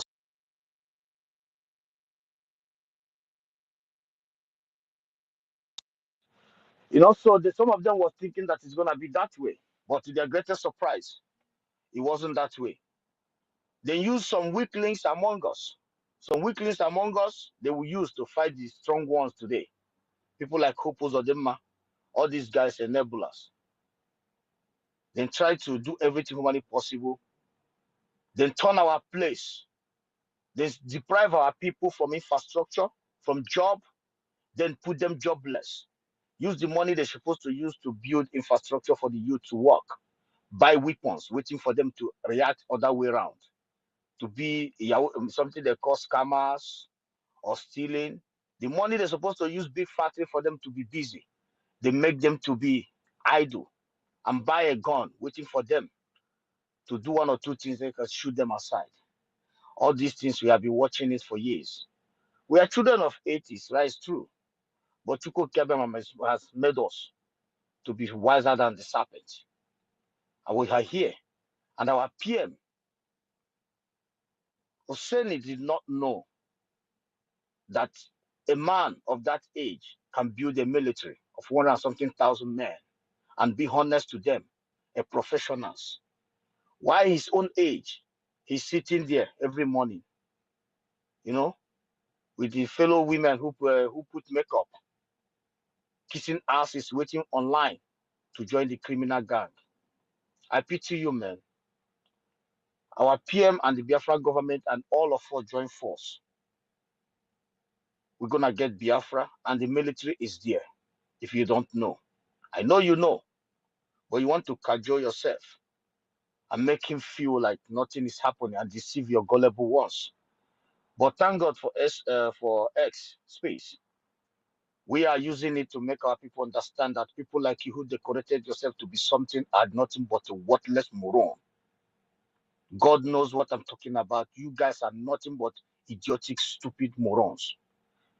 We cannot allow you to use your shenanigans, you know, paint yourself white while you're useless, dark black, speaking as if you are so educated, but you are so moronic illiterate. They bring people from Sambisa forest, they will rehabilitate them and put them into your society. They will be causing mayhem. It's so weird. But the fact remains that our PM is the man. When you put bounty on his head, you put it in our head. When you call in names, you call us names. We are standing tall with him. He's the man. He stays in Finland. He calls men and women appear, men of timbers and calibers. Today, you people are calling Southeast to form alliance of media. It's not gonna work because we are equal to the tax. And when you talk about the military, that calls me. I want to use this opportunity. We keep calling. Our PM has 100 and something thousand people on the X space. And I'm still calling at least 50,000 every weekend. We make sure we contribute at least $50. And most of you who have always do this on the week, like last Saturday, I salute each and every one of you. We will do everything humanly possible to equip our military. They will keep crying. They will keep crying. I'm not here to tell them what's going to happen to them. I'm not the government. The government knows the best. But one thing I know that everything you do to us, you're going to get it back in 1 million food. It doesn't matter where you hide your ass. Everything. Please, we need to equip our military. I strongly believe that if I have a fighter jet today, I will level everywhere in the whole Nigeria. Everywhere I will level it. Anyone that is alive, if it is Hausa, the Biafrans or Dudua, you take 20 pounds and go back and rebuild yourself just as we did. These people, they don't know the mess they are into. They have done everything to us. They make some of us fatherless and motherless. They make our youth jobless. At that point, use millions of dollars they should use building infrastructure for them, put the jobs in their, keep them busy. They use it, buy gun and stand by to shoot them aside. None of you are seeing this. You sit in the media castigating a man who has built himself, who have come as a rescue of his people. You sit your ass there, hoping for one criminal to direct you in a way that you can go like a criminal. Turning things around. Things you're supposed to speak about, you don't speak about it. In the same country you are living, 92 girls, if it's true or false, are still with Boko Haram giving birth to them. And you idiots, we come out in the morning, have the God to speak. When men who put police in ground in one of the best countries in the world like Finland, speaking, you are talking. Our brothers and sisters all over the whole world, in IT, in different parts of the world, doing great things, speak. A moron who sit in Dosville. Once you flew from every part of the world, arrive Lagos, the smelling your nose, you cannot believe it. And this is where Hosseini sits and be talking like a moronic bastard. We don't have your time. If we are wicked like all those Fulanis, or if we are monsters, we're gonna come after these morons.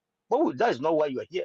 We are here to rescue our people and make sure that the Fulanis, and they are proud. There's one who said that He knows that Biafra is here, that they will still put their foot in Biafra land when Biafra comes. It's not going to happen. We will go around. If it is job we will do, we'll go around and fish each and every one of you out. 0.1 blood of Fulani, we send you out. Even the policy allow you to be in Biafra land. Any mistake, if the kilometer of the road is 30, you run 31, we capture you and send you out. I'm telling you. If you need to pay your tax on the 15th date and you pay it on the 16th, we capture you, we send you out. We have learned a lot from the Western world, from one of the best countries of the world. We teach people how to live. Biafrans have to enjoy their land because they have suffered so much. They have drink dirty water enough. You have cajoled us a law enough. We contribute money all over the whole world to equip our military, and you mock them. And you have Boko Haram all over the whole place, murdering people. You don't mock them. They are playing with Lebanese in the forest. But when their target, they see you, you don't speak Fufude, your head is off. Your camp president was butchered. You never speak about it. You're talking about young men and women who have put this in place. Vibrant men and women with extraordinary brain who control 100,000 military. You are there yabbing. You think that we are, I'm sorry to say this, we are not to do the what people anywhere believe is. People of Fanika, Yoda, and the rest of them. I'm sorry, I don't like to say something like that, but I have to say it. We are something special. We don't beat around the bush. We don't follow P2B, who is a lunatic, minister of congratulations and the condolence. We don't follow morons. Our mothers may give birth to them, but we don't follow morons. We know what we want. What do we want? We want to give our people the best life that they can ever have before they die. That is our mission. It's not unlike you, putting in a suit, looking like you are human, but you are half animal. I'm talking to you, Hosseini. You are nothing but, I don't know, some people see you people as something, but I'm here to tell Biafrans and the world that these are lunatics. If you want to debunk me, pick a mic and come here. Let's speak. I will tell you 101% why you are half animal. You are educated, illiterate, and you have no right to speak about Biafra. Face Oduduwa nation and support your people and get your ass out from the place where women are being raped inside the forest in your neighborhood. You moronic bastard. I hate to listen. Listening to you people makes me sick. And if you think you are so intelligent, unveil yourself. I will unveil myself. I'm not, I'm a Biafran. Then you will know who the hell, who is who. That is by the way. I love what our PM is doing. Because nobody in that Biafran territory has the balls to even say that I support Israel. Talk less of giving Israel soldiers and everywhere remain calm. That tells you what our PM represents. The man himself, the leader, the people. Our government is nothing like iron bar. You can't break it. And our people are with them. 99.9%. You see all those shenanigans on the air? These are lunatics who didn't find job in diaspora. Or one idiot from the village will jump out and come and tell us that he is not IPOB member. Which member? What is a member? We are talking about indigenous, we are talking about member. If my mother jump out from the village tomorrow to lead us, and you tell me it's not a member, or one of our brother from Biafra from Cambodia jump out to be a leader and doing the needful, you tell me it's not a member. That's what makes you know all of you doesn't reason like a woman. And so don't come here to tell us about membership. This membership, all of you prayed in your various zones during the time of Mazen and the Khan, that God should provide the girls should answer your prayer and provide a helper. He provided for you guys. Our PM emerged. Then you started fighting what you pray for. Here he is, prayer answered. And you started fighting what you pray for. No, you can't go back. What you pray for is here. I want to use the opportunity to thank each and every one of you and make you to understand that we just need to add more. If you are giving $10, put 20. We are almost there. When Biafra comes, you don't need to contribute. Biafra government is going to make sure that you are fine. Nothing less. And Biafrans all over the world and those back home. There is nothing your brothers and sisters in this place want. Only one thing, to make sure that you guys have a better life. So if anyone is out there dancing on the street, these untrained idiots who just know how to have AK-47 in their hand, but they don't even know how they made it.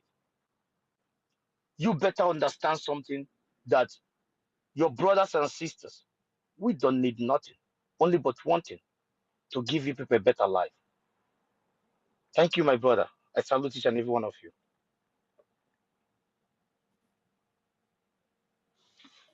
Thank you. Thank you so much, Mazu Gochukwu.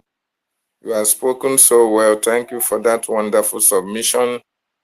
You see, what they don't understand is that this new crop of Biafrans are not the Biafrans of 1999. They are not the Biafrans of 1967. You see, they never saw the coming of our prime minister. In fact, the coming of our prime minister was like a big blow below the belt to the Nigerian government. Because as at 1999, that they subdued Uwadzirike into accepting one Nigeria.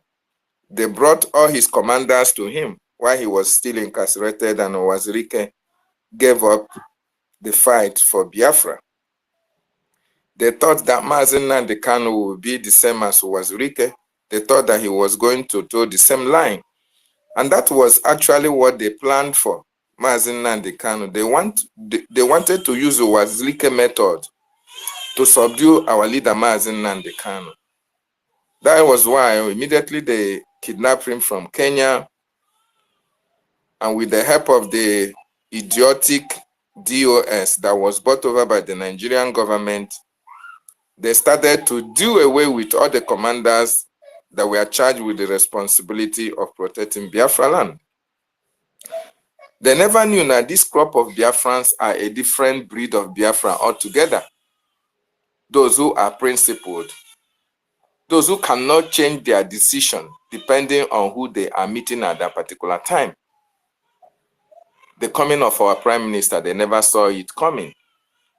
And that is why Nigerian government are regretting their action today, although they can never say it. What our prime minister is doing is internationally recognized. And we, the Biafran people, we are behind him 100%. At least since the leadership of our prime minister, the inauguration of the Biafran Defense Forces, Biafra land is now peaceful. Biafrans can now sleep with their two eyes closed. Before now, it was killings here and there. Every nook and cranny of Biafra land was being ravaged by terrorists. They were building their tent in our bushes because the political leaders from the southeast gave them the opportunity to do so, and they were not able to do anything to protect their people. But immediately our prime minister came on board and started dislodging all these terrorists that were living, camping in our bushes, raping our women, killing our children, destroying our properties. Our people could not go to the farm. They now saw him as an enemy. Even the political leader from the south is because they were paid to make sure that the Fulanis enter our land and run us over. But unfortunately, the new dimension destroyed their plan. And there is nothing anybody can do because we are at the verge of entering the United States of Biafra. As for those who don't know what will happen to them, those who are still fighting, doing everything humanly possible to see if they can sabotage what we are doing, even the new entrants, the newly recruited saboteurs, you don't know what is coming for you. Biafran people are not ready for you right now. You are just a small sheet to be taken care of. We are facing those who are really the big fish in this fight. Those who are bringing the terrorists in our land. Those are the people that the Biafran government in Israel are focusing on. Those terrorists in our land and their enablers are making sure that we destroy that source of their funding from from Biafra land. That is what we are facing now. All these small saboteurs. Your time will come, just like our Prime Minister tweeted. When your time is up, you will really know that we are ready for you. But for now, you can enjoy your sabotage while it lasts. But be rest assured that the Biafran people and the Biafran spirit will come for you when the time is right. Thank you so much, Maaju Gochukwu. That was a wonderful, well-detailed submission you made. Thank you so much. Sako, you have the mic now before we can go to Ben Chooks. Good evening, my wonderful people of Biafra. I greet all of you. God bless all of us. Kugozaini for all our wonderful works. Thank you, each and every one of us. All of us that have been here for a very long time. Thank you all. It's not easy. It's not easy. Maze Akbarawa, thank you for the good work. The co-hosts, I thank each and every one of you. All our ministers in the house, I thank each and every one of you for all the good work that you have been doing for us, the people of Biafra. I thank each and every one of you. God bless us and bless us abundantly and keep us moving to achieve our dream, which is the freedom of mankind, the freedom of the black man, which is Biafra. So coming to the topic of the day, British sending 15K soldiers to IDF, 100% Israeli in Nigeria attack imminent. This is very, very little something, but people don't understand it. 15,000 soldiers is just like 15 men when it comes to the struggle, when it comes to Biafra. When you call men in the name of Biafra, 15,000 men is very, very small to call. And people don't understand it. And when such comments comes out from our Prime Minister, people should be able to read the meanings. I will use this as a question to those who has been asking question, where is those 15 men going to come out from? Let me give them a reminder of what happened in 2020 during the time of the launching of ESN.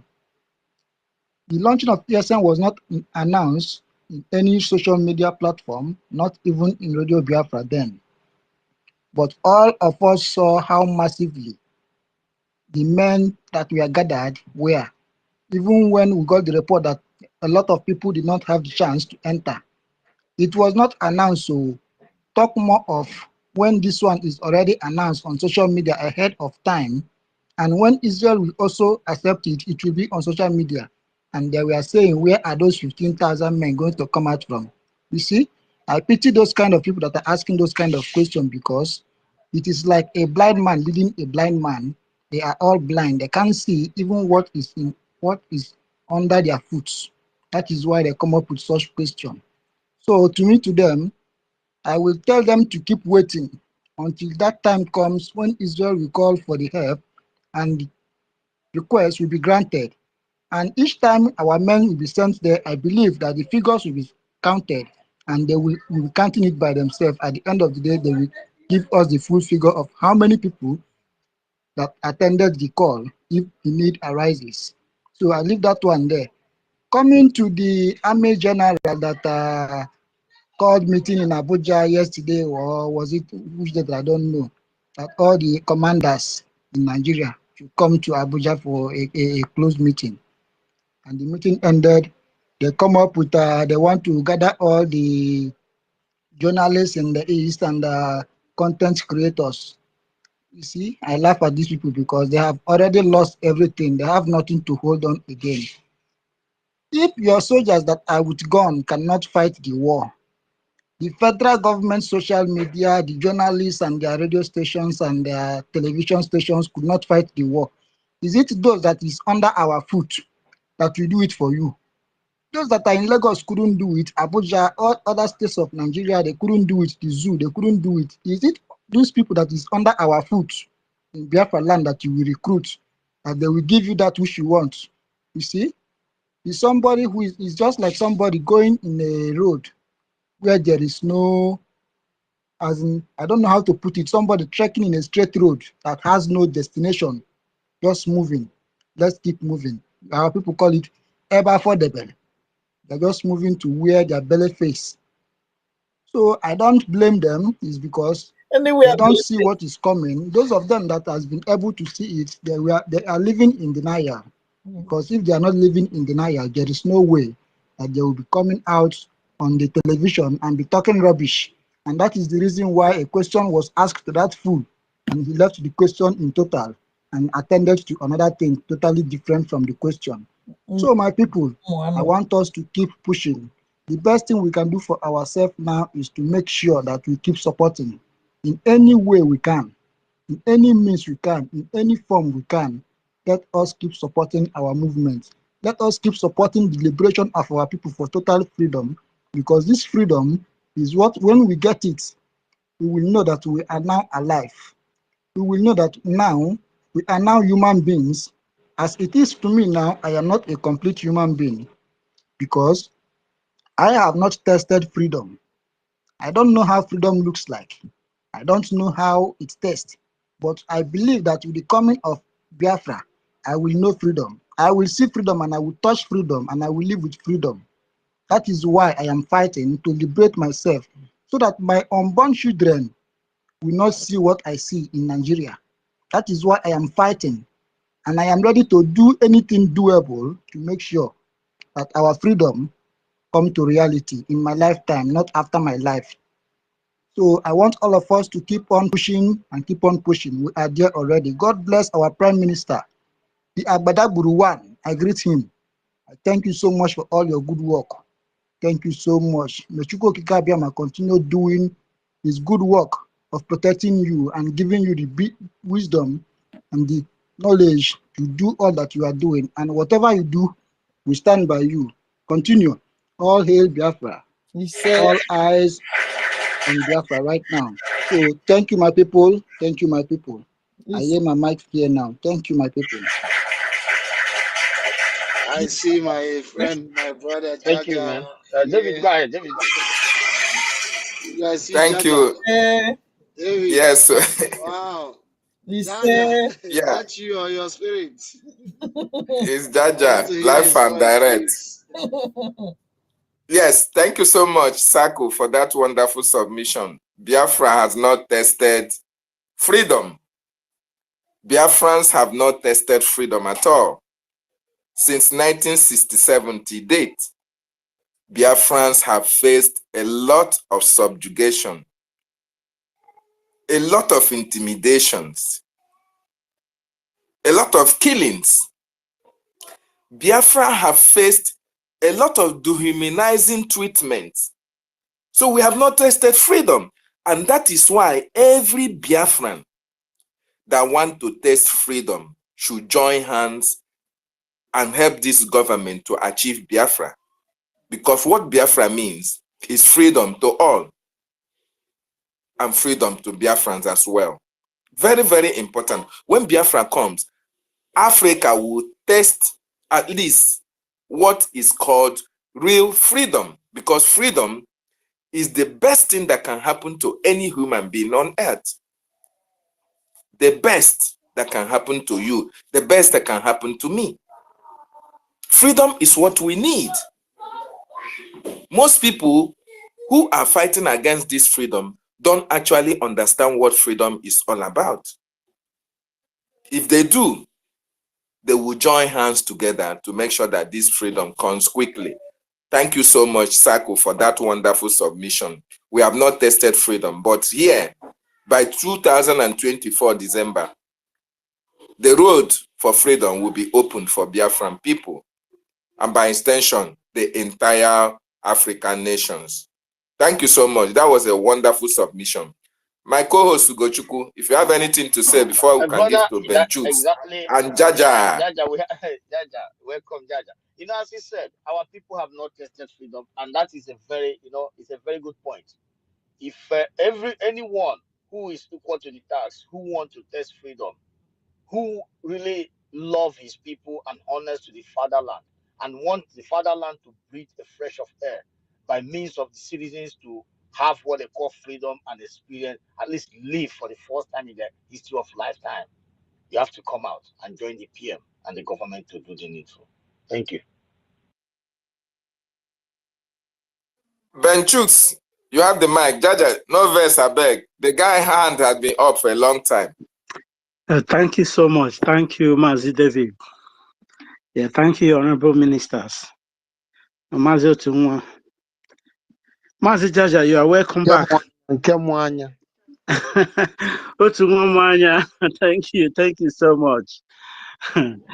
As they've been out here, this is the time you have to come back again to live in the house.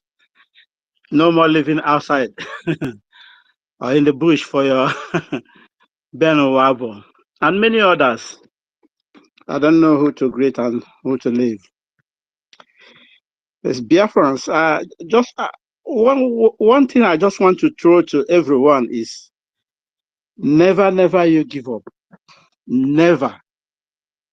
You can imagine only 15,000 troops our PM offered to IDF. The Zoological Republic, they are panicking. They can't sleep. Okay, even the morons they call the media doesn't even know what is called ethics of journalism. I can't understand.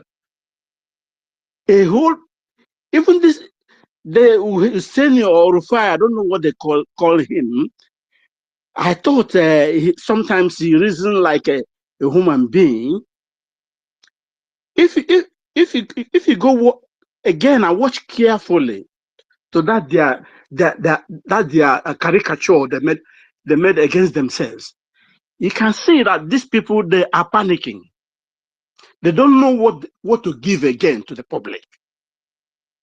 How can someone who called himself a media is asking where is he gonna get these people? So does it mean that there is no human being in Biafra land? Okay, these idiots are talking this nonsense. Who is giving order in Biafra land? Is it in Finland that he will give order? The order that is given in Biafra land that is being obeyed, who is giving it? Where is he giving that order? You know, many times before if they want to use you, they try to use your own people, use your own blood to get you, to defy you. These people that call themselves media houses, they have used them to useless themselves. They don't even know what they are left and right. Imagine somebody who called himself a media house has never even one day conduct his there's something investigation about journalism investigation to ask the military the most important things they need to ask them. None of them has ever done that. Okay, our PM, they are calling all sorts of names and everything, and whenever he says something and he carry out his actions, none of them has ever, okay, can we ask this man or make an interview or ask this man let this man talk to us. None of them have ever tried it, but they will come up one day. You know what we are doing now? What Biafrans is doing now is giving back Nigeria their coins. They use media to suppress our fathers in the first one. Our people doesn't have the access to media. Then plus food blockage. But that first one, now we are controlling it. They don't know how to come back. Now they want to use our own again to come and do. They don't have any chance. So Biafrans, continue doing what you are doing. That shows that what we are doing the best. They are panicking. They are gana. Anything at all has nowhere to stand. Let me stop now, Mazi Jaja. Maybe you have some important thing also to give us. Thank you so much. I drop my mic here. Thank you so much, Benchus Agu, for that wonderful submission. Mazi Jaja, you have the mic now, sir.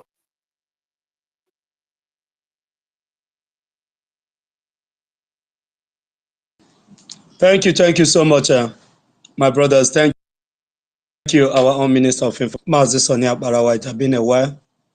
Mazi Gochuku, my own brother, Mazi David Ngozi, and our own Minister Tunwa Mwanya. I salute you from here. My brother, Mecca Justice, Chicago, Obi Chicago, Tochi, Eunice, my sister, Yeah. Archbishop, the Archbishop himself, Stella, my sister, I salute you. Jedi Walker, I salute you from here. Snow, there's a lot of people here. Christopher, I salute you. Please, all protocol duly observed. Ibe, Abuchi, I salute you. My own brother, Jedi Walker, I salute you, my brother. And there's a brother I also cited, Ebere, I salute you.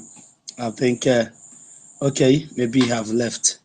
I salute everyone. It has been a while and it is not anybody's fault. We are doing the work, whether here or there. Biafra is always the number one in our mind. And I want to salute those men, those comrades that have been on this gap, filling the gap that nobody will even know that something is going on. I want to salute the person of Stella, who has always been there, Mazi Ugochukwu, and David Ngozi, and every other BWOC member that is here. I salute each and every one of you for doing the work. Emeka, I greet you so well.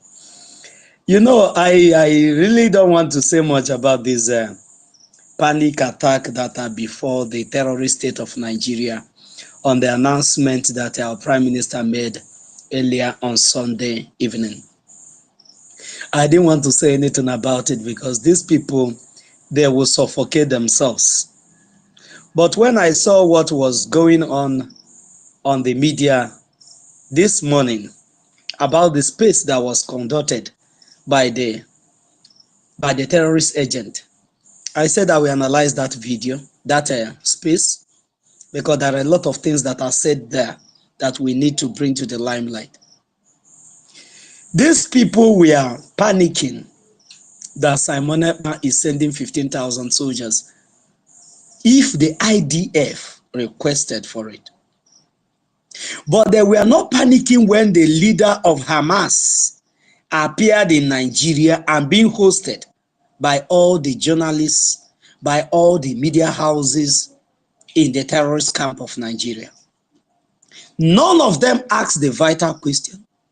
None of them asked a relevant question, asking, why should a Hamas leader that went to Israel on October 7 and massacred a lot of people, women and children, kidnapped a lot of people, why is Nigeria hosting them at this critical moment?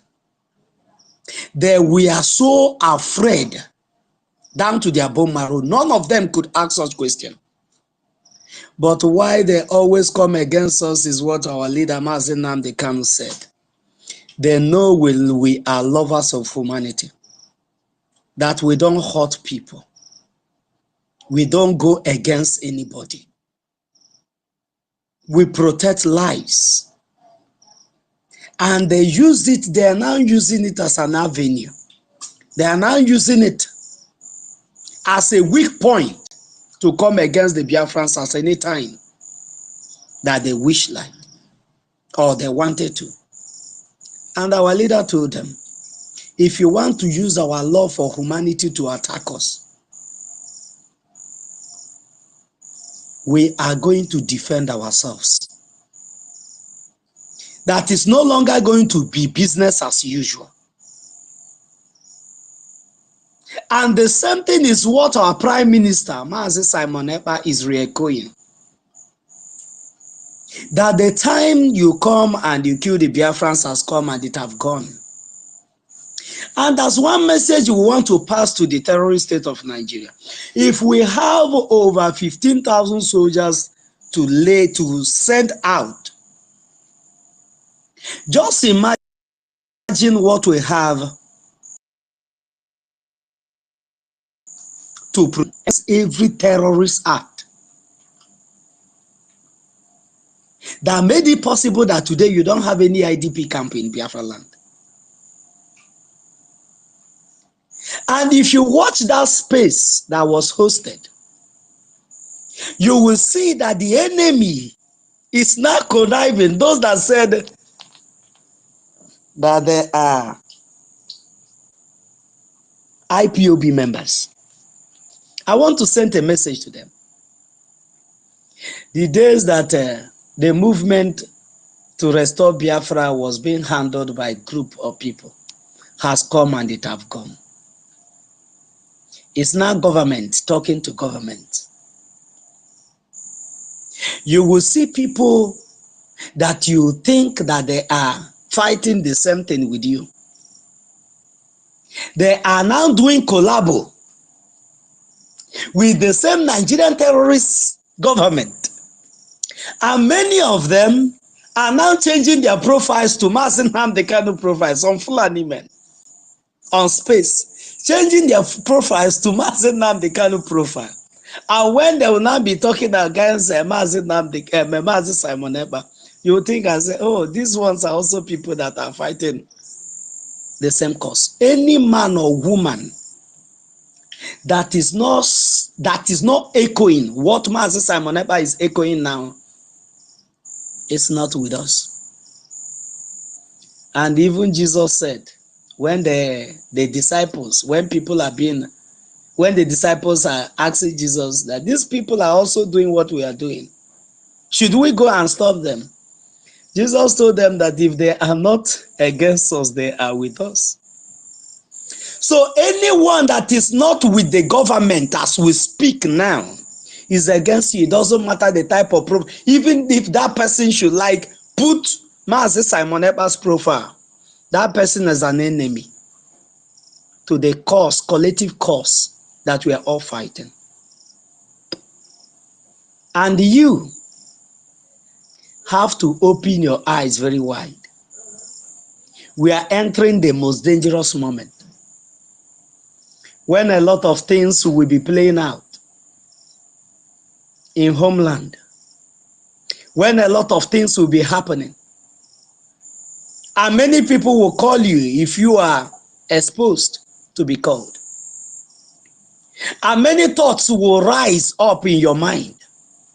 And some other moles that are still in our midst will manifest their true identity. I told us one thing very long time ago. You cannot hide under IPOB for a very long time if you are evil. If your intention is not to restore Biafra, you cannot. It doesn't matter how you constrain yourself. It's just a matter of time. That chameleon spirit that is inside of you will show off and will see the true color of what you're made of. So when you're seeing any of this, let your eyes be on the ball.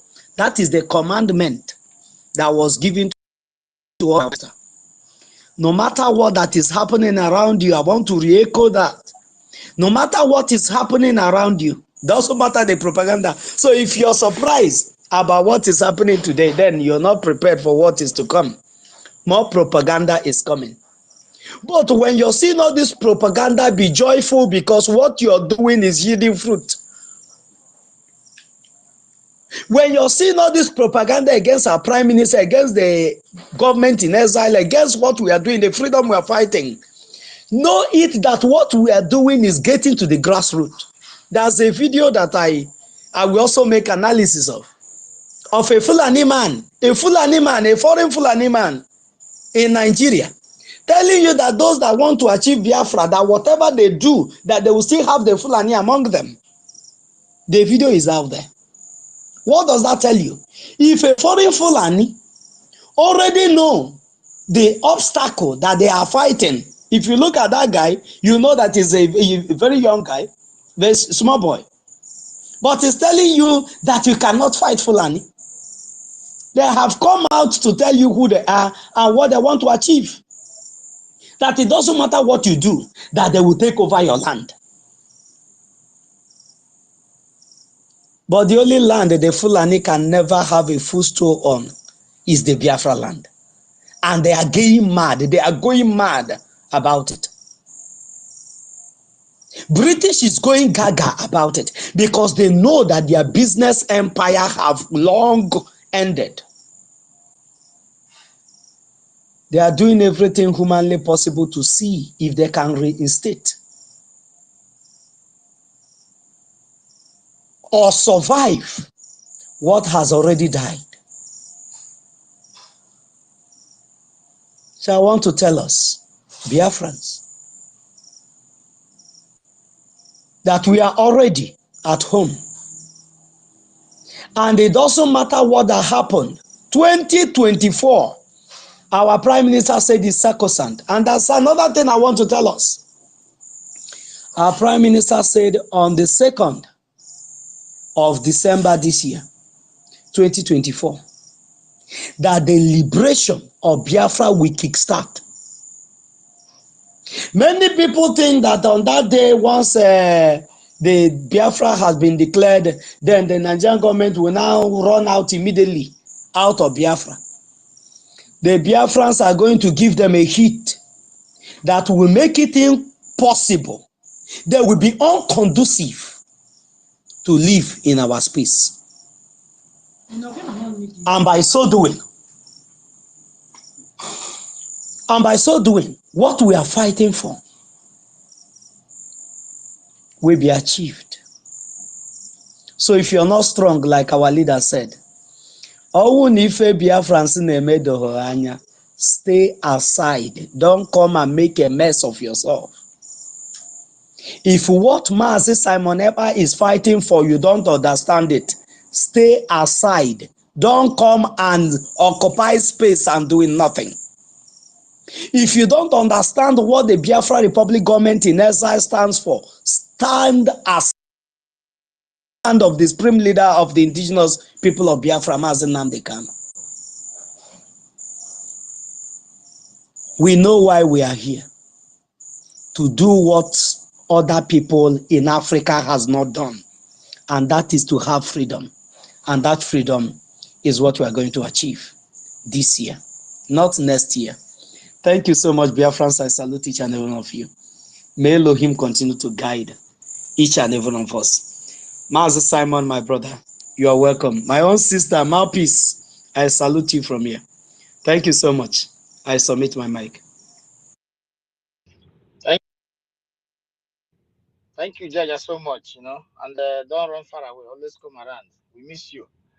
Thank you for your submission. You know, as you said, as I said before, the Fulanis are going gaga.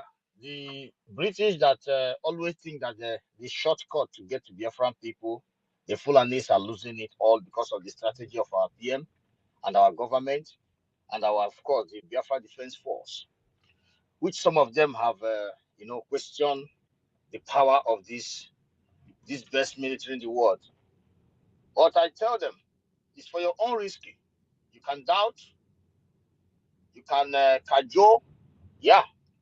But the fact remains that if your cajole spirit or your anyhow shenanigans you take life of a Biafra, then the power of Biafra Defense Force will come to you. But you can run your mouth as much as you want. But at the end of the day, as somebody said here, the zoo is so idiotic, as I said. If Hussein is so smart, why don't you go and ask the zoo terrorist organization called military, the terrorist uniform, interview them, go to their mortuaries and ask them questions, and ask them how are they doing, and also ask them those that they brought into our territory during the COVID with their bastard son called the richest man in Africa, the one who has started selling fuel for them. All the criminals that they brought into our territory, where are those people? You should ask them those questions, but they will not ask this question. You know why? because they are all working for jihad. They may sound kind of wearing suit. They are all defending the ass of the land grabbers and the murderers who come to kill and grab the land of the people. But we are too smart. We know everything they know. Not even we are far ahead of these people. We know everything they know. We know their plans, their whereabouts. We are not here to beat around the bush or play DOL to give me money. Let me look the other way around. Igbo people say ashi because nobody's gonna play with the life of our people. Even if it's just only 2 people can stand tall.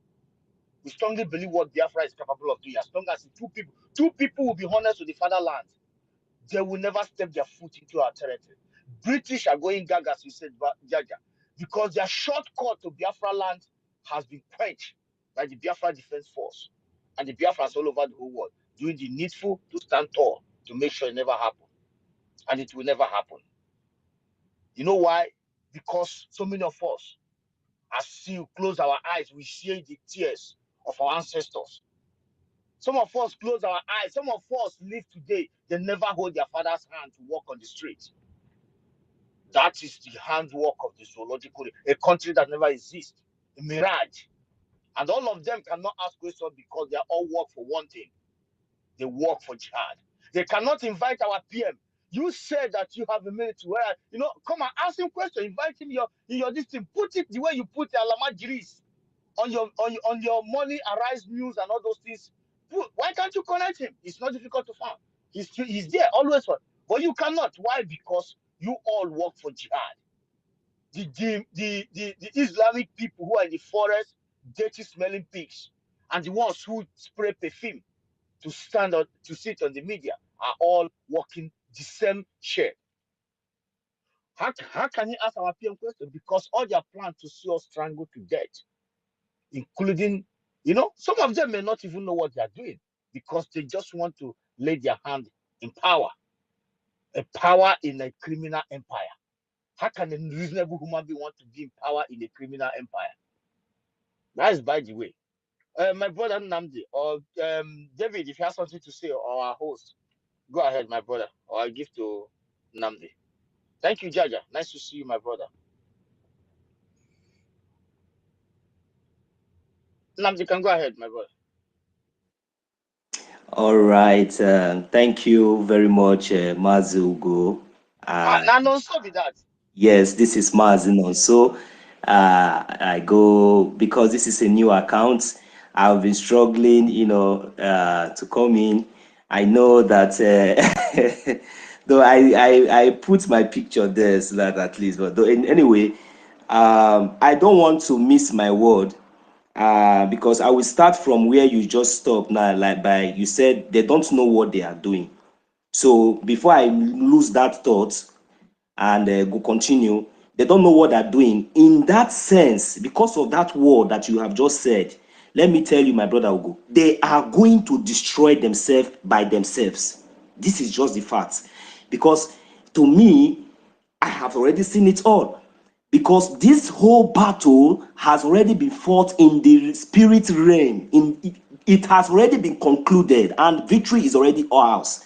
And that is the reason why you see we continue to conquer, we will continue to win, we will continue to defeat them in all fronts. I am telling you before God and man. That is the reason they are going to destroy. No, you see all this evil, both America, both those that are pretending that are doing. No matter their interest, no matter what they are thinking that they are going to achieve, no matter what they think that this is at the end of the day, them themselves will have a safe heaven, or maybe look. Let me tell you, my brother, whatever you sow, it is what you will reap. There is no two ways about it. And this time around, it is not just like maybe when you sow and you'll be waiting for maybe years, or you are going to get it back to back immediately, because this time we the Biafrans has risen up and we have said no to anything injustice, anything terrorist, anything that is not part of us in our land. I am telling you, this is the stage we are now. If these people are not getting it, if these people are not getting it, if they are not getting it, that means they are joking. I'm telling you, my brothers and sisters, they are really joking. they are going to destroy themselves by their own selves. All these their plans and all these their all these things that they are doing here and there, it is going to lead them to their own destruction by their own self. This is just the fact, because the banner of God is already shielding his own people. There is no matter anything, because God is the creator of heaven and earth. He is the creator of the whole world. He knows the beginning and the end, and he knows those who love him. He knows his own people, and he knows these evil people. That is why no matter what they think that they are planning, no matter what they think that they are doing, they know the truth and they don't want to stand up and defend the truth. That is why God is going to use them by their own selves to destroy themselves. So I will leave it there for now. So I just want to use this medium to really apologize to my brothers and sisters. I lost my phones, and just in a day, and it was very, very difficult for me to retrieve so many of my contacts, my even my emails and all that. So many things were just gone like that. But I still have to find my way in, because this is where we worship and this is where we belong. There is no any other place like home. So, as usual, when we gather here, we gather here to inspire ourselves, to encourage ourselves, to let us know that Biafra is here. So please, my brothers and sisters, let us continue to remain resolute, continue to do the needful, and let us continue to remain strong, because our aim and our achievement is no any other thing than Biafra. So, and according to the topic, we have here 15,000 soldiers to the Israeli Defense Force. Is sure that one is a blow. You see the Nigerian terrorist states and the British Empire themselves. This terrorist group of people, they don't know what they are in.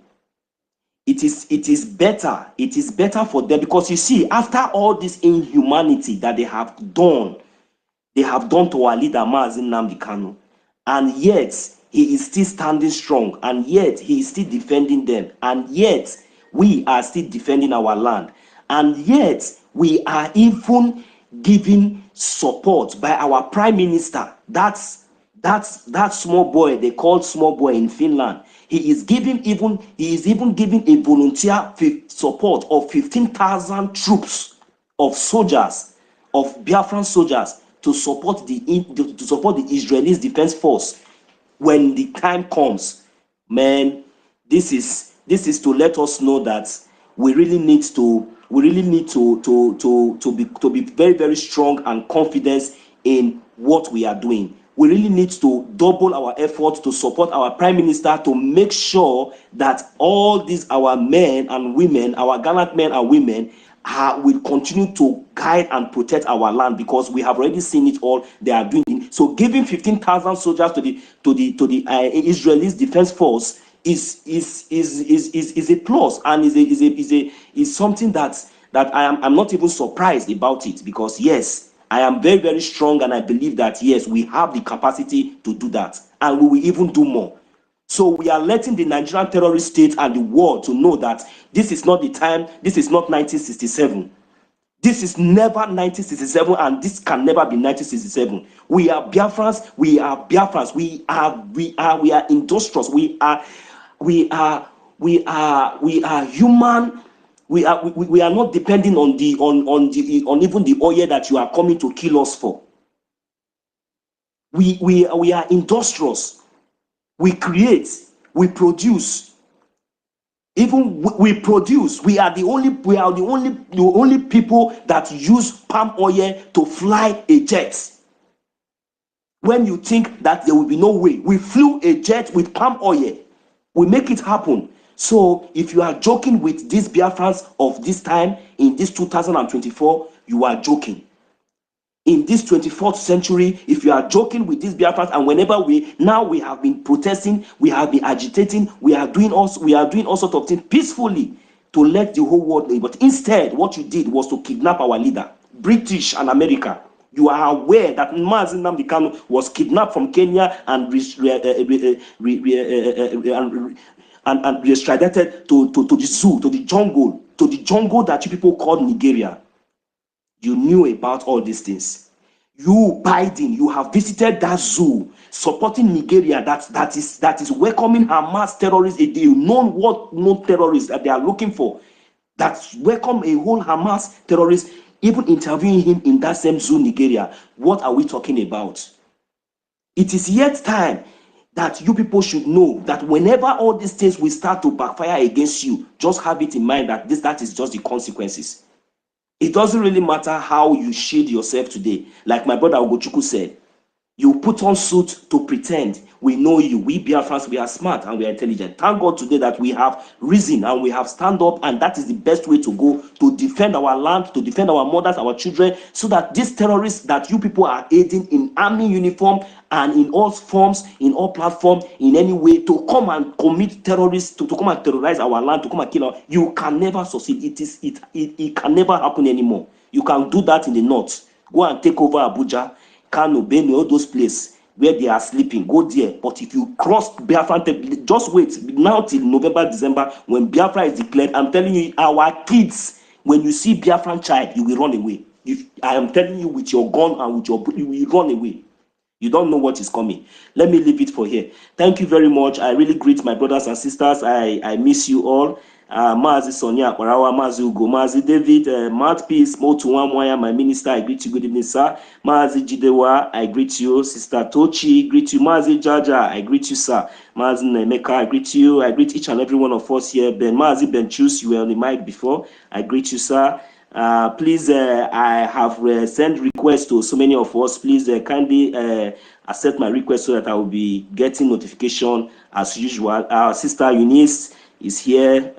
Greetings to every one of us. Sister Stella, greetings everyone. I wouldn't like to take much of our time. I see that Mazi Jidewa, your hand is up, so I will allow you to go now. Thank you, Mazi David. Before JD, we Mappy's first and the lady first. JD just allow Mappy because she was hand was up before. It's not even that, my brother. It's not even that. You give me the mic, they take it. Before I could say this, they take it. I see what Yeah, they're playing. I noticed They that are because playing chess. They are Biafrans playing are chess. consistent. Then you go ahead, my sister. Thank you. But I'm enjoying it because I'm playing chess with them. What I do is I go out. If I want to tweet, I go out, I finish my tweet, I copy it and paste, because they don't even allow me to finish my posts. If I'm commenting on our Prime Minister's post, before I could finish, they will throw me out. Okay, I say, okay, you people, and the mouthpiece of the gods. I find what I go to my messages, I type it, I copy it, I come back, I paste it back, I forward it. That's what I used to do to them. So that's what I've been doing when I come and I want to talk. The moment you give me the mic or you want to give me the mic, I see what they do. They throw me out. I say, yeah, keep doing. You haven't seen nothing yet. For me, that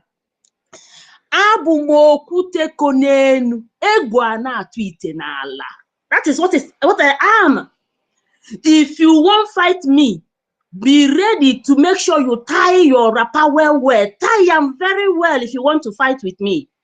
You know, these people, they think that we are here for jokes. We mean business. We are fearless and unshakable in our pursuit of Biafra freedom. Now, our Prime Minister,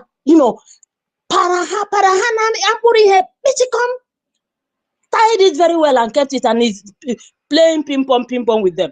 And we are here. And let me tell each and every one of you, it is not just this Southeast, whatever journalists they want to do.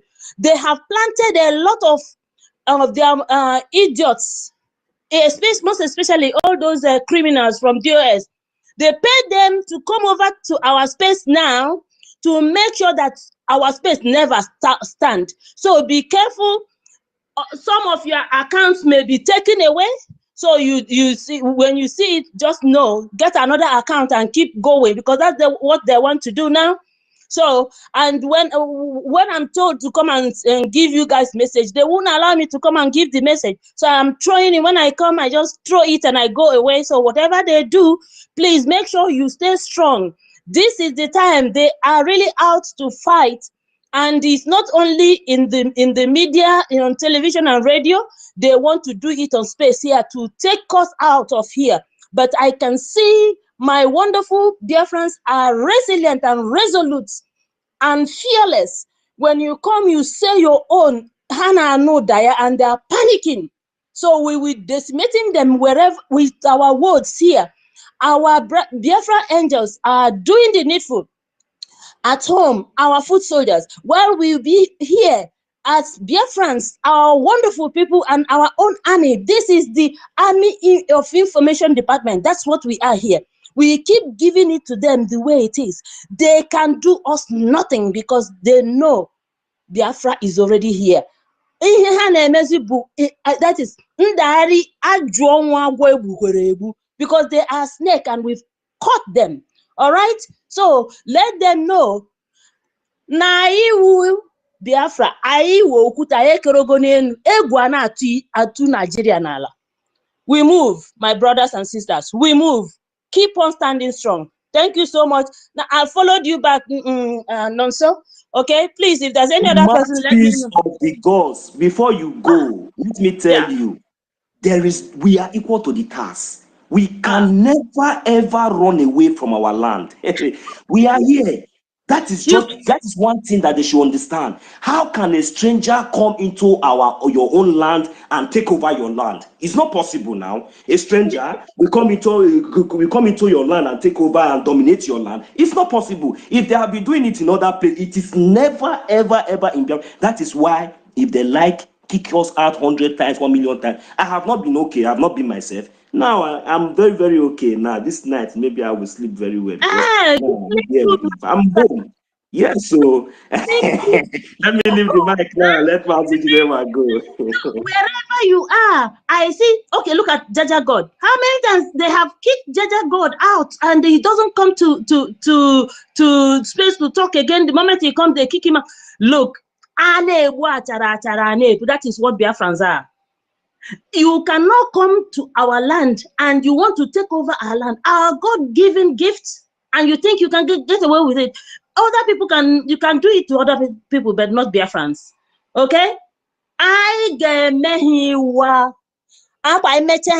thing, we never wanted to go to anybody, but they keep on saying that, oh, they want to, if we give them power, they'll come and take over. If that is what is in your mouth, if we are giving power, we'll come and take over. Then we are going to take it over.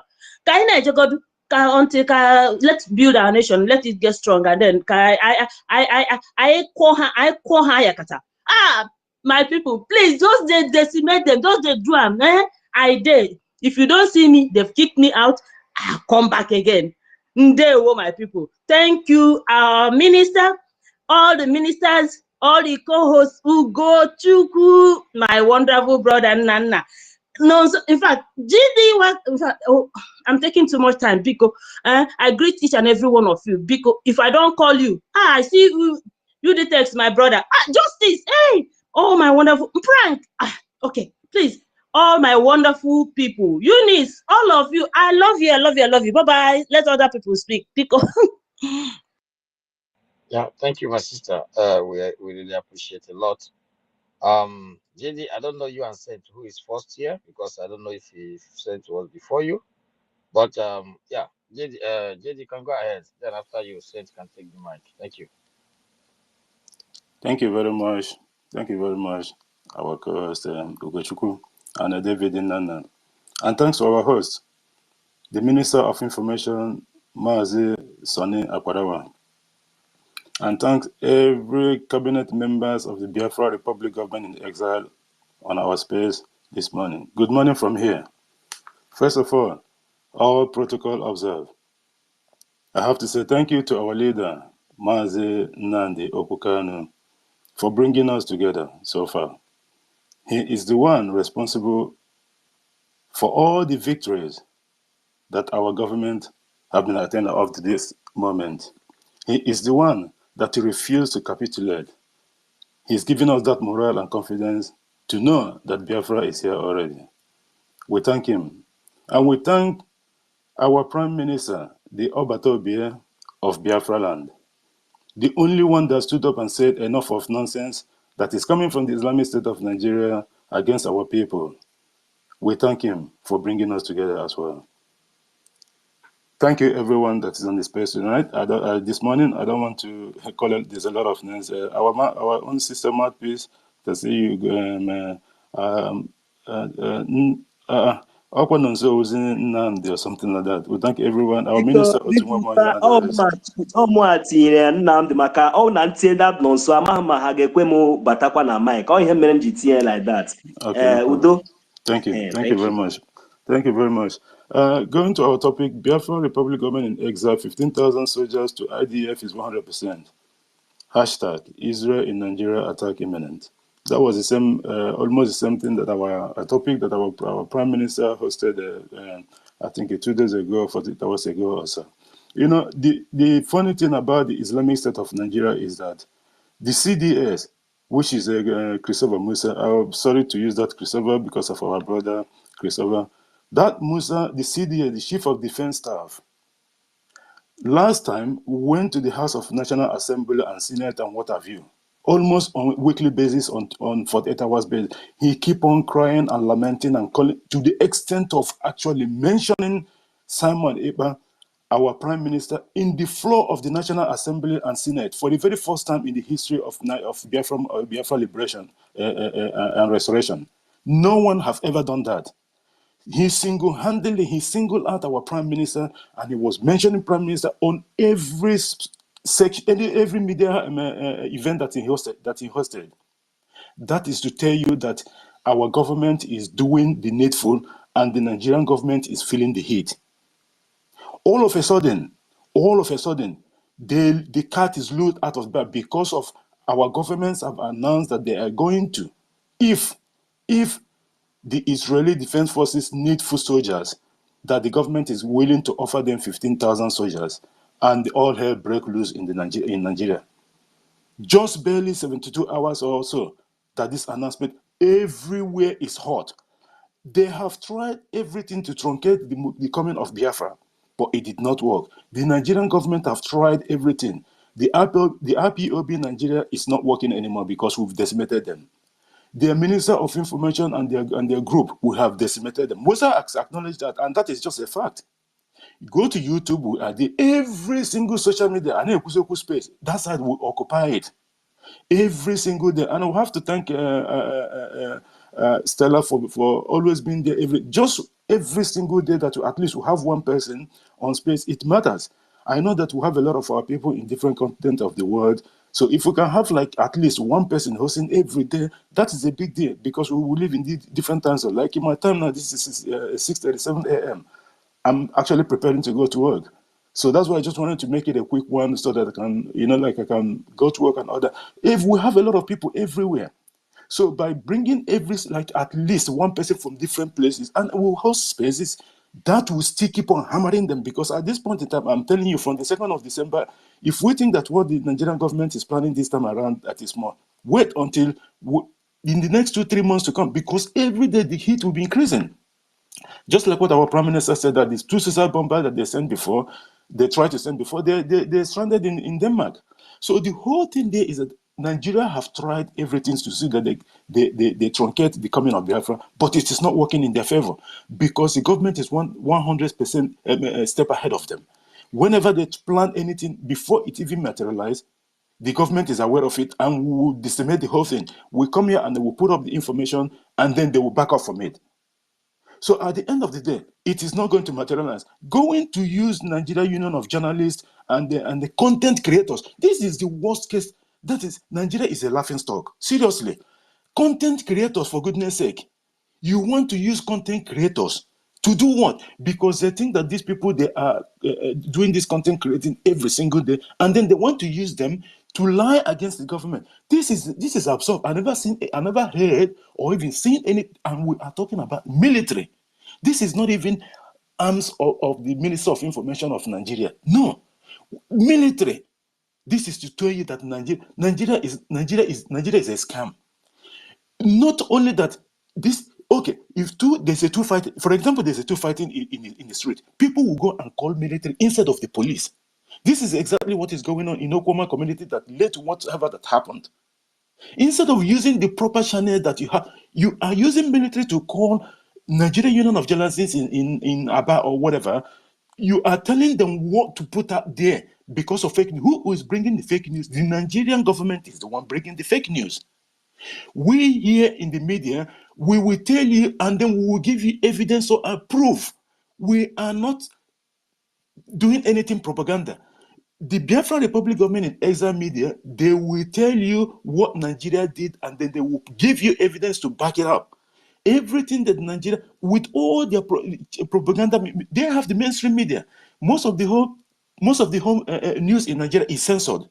Don't forget that a couple of weeks ago or so, or a month, the army came up and said that every single news media in Nigeria will not report any killings by the Fulani herdsmen and the bandit and the Boko Haram and their terrorist organization, Nigeria Army.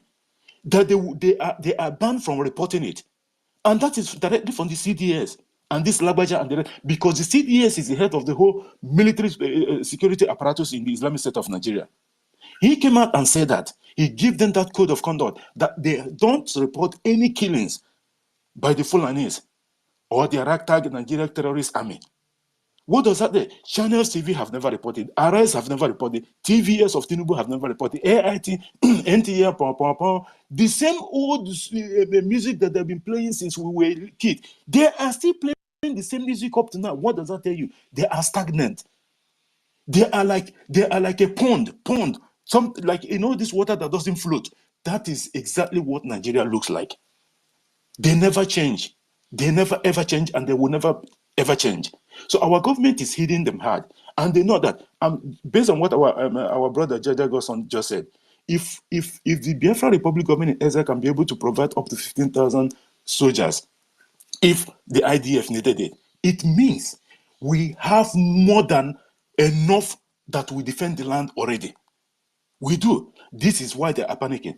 Does the Nigeria Islamic State? Can you mute yourself, Mother Bishi or something? Something. Can you guys mute him, please? His mic is off.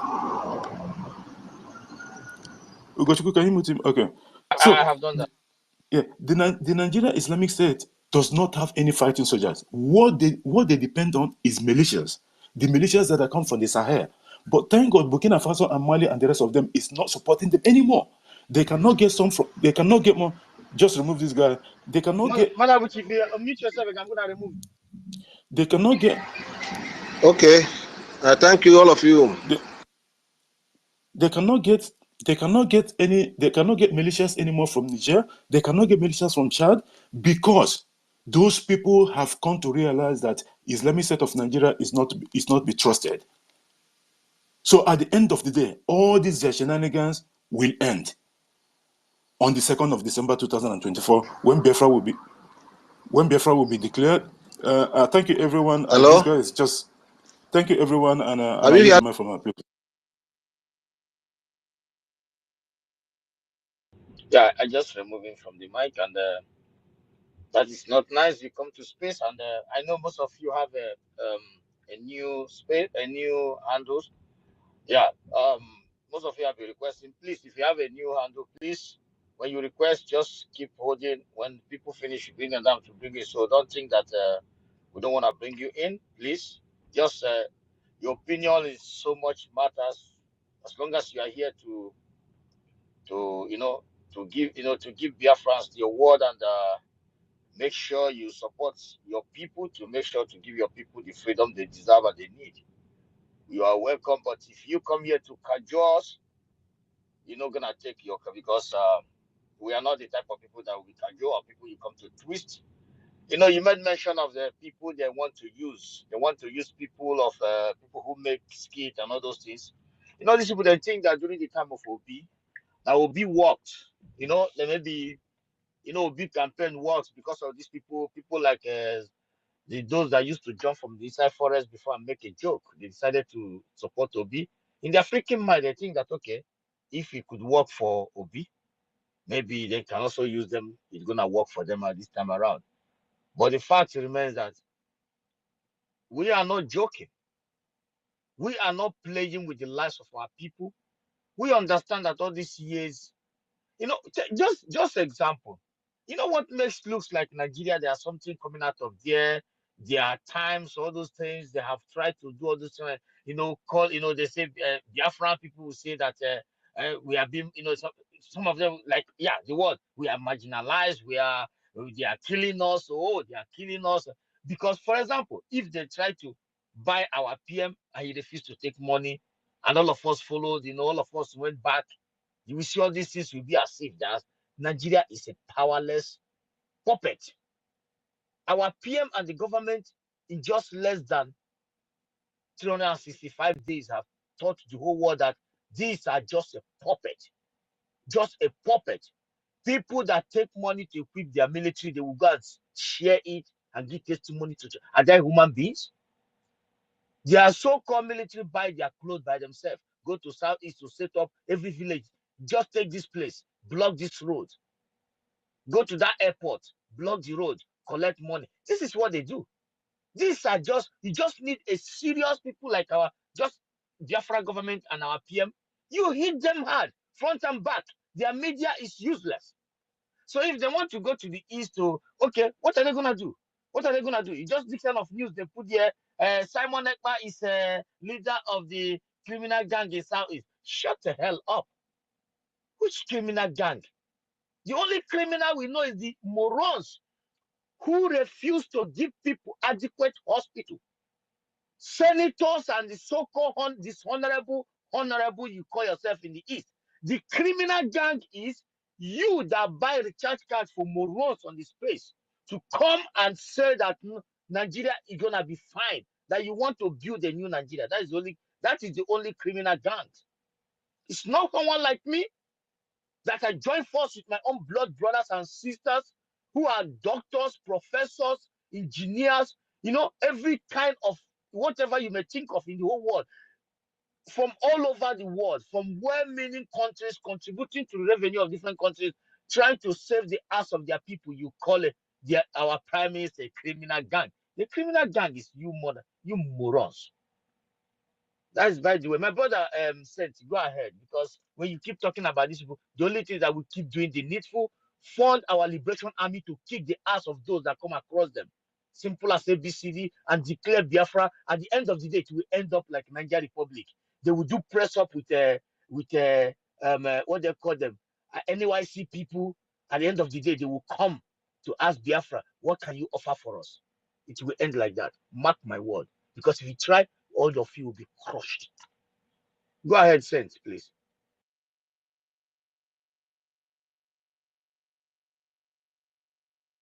Saint, are you there?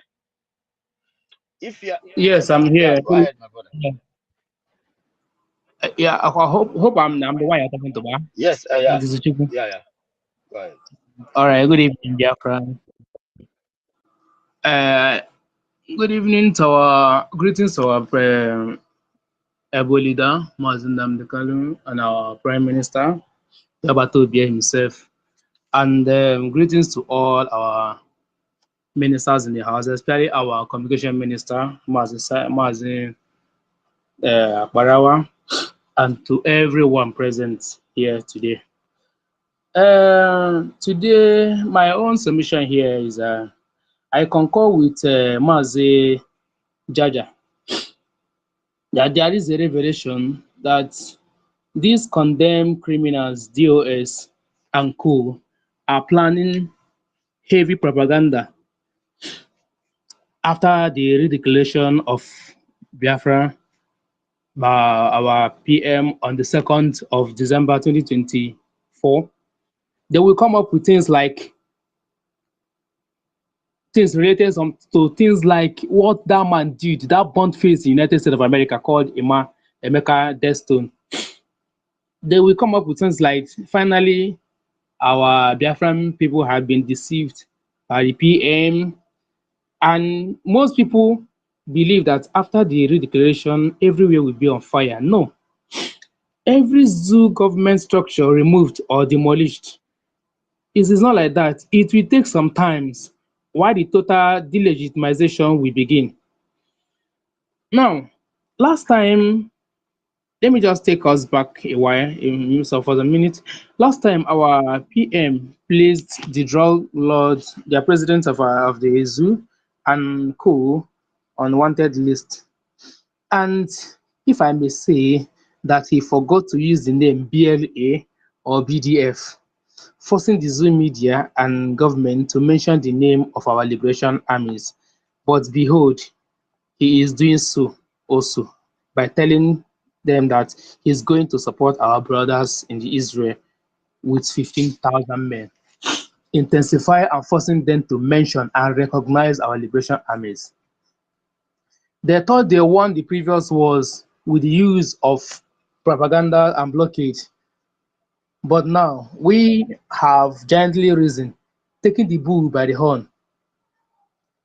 One thing is sure, Biafra is here. Everyone in and outside of the zoo have come to know that Biafra is here. Kudos to our PM, Obatobie himself. The zoo media are shocked to their bone marrow. Do you know what it means to send men to assist Israeli government? That makes us timbers and calibers among other aspiring and emerging nations. Anyị ga-eti ha mgbada nwụrụ anwụ n'isi. Now, the zoo government is proposing monetization of the various social media handles in the zoo by June 2024. And I think this is one of the reasons for doing that. Understand? Believe you me, it is going to be mandatory that all of them will speak against Biafra or Oyo for them. Saying this, I will use my mouth from here. Now, thank you very much. Thank you, my brother. You know, well, that is. Can I say something? Yeah, go ahead. David, go ahead. Okay, thank you so much. Thank you so much, our brother. You spoke well. You see, our leader said, because everything we do, we go back to what our leader said. Our leader said, no matter what they do, no matter how they gang up, they are not going to stop Biafra. If the zoo like, they can even go outside Nigeria to hire journalists to write against Biafra. Is he going to stop us? Does Mazi Simon Ekpa look like somebody like you can just use propaganda to stop? It doesn't say.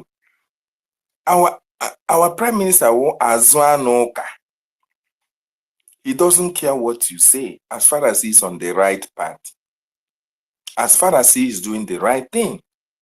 And that is why the Biafran people are supporting him. The zoo can hire all the brand envelope journalists from the southeast to write against Biafra. Are they going to stop Biafra? In fact, whatever they do, David, is for our own benefit. Yes, yes. yes, I wanted to ask, does it mean that BBC Igbo and BBC whatever, the disinformation department of zoological zoological kingdom of Nigeria, does it mean that they're not working for them anymore? So I just wanted to ask this question. That's why. Yes. Oh, BBC that is to tell you. That is to tell you they have run out of ideas what to do. The BBC has been there from time immemorial. They are British Broadcasting Corporation or whatever. They even put the Igbo version, put the Pidgin English. All this in the bid to stop Biafra. BBC has been there since long time ago to speak against Biafra. They have carried news against our agitation, against Mazi Nnamdi Kanu. All manner of propaganda has been on the social media for a very long time against us.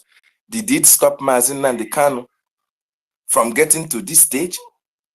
Or is it the zoo now, all these brand envelope journalists? Of course, Nigeria is known for what they are. their news can only make way in Nigeria. It cannot step the shores of Nigeria because the international community, despite the fact that they are supporting them, know who they are. If Nigerian people can allow a drug baron to be their president and a Boko Haram sponsor or initiator to be a vice president, then it means that Nigerians are nothing before the international community's eyes. They don't regard them as a nation. They don't regard them as a country. Because these things that is happening in Nigeria can only happen in a failed state. How can you be calling journalists, even skit makers, to come and speak against people who are fighting for their freedom? Where has it happened before?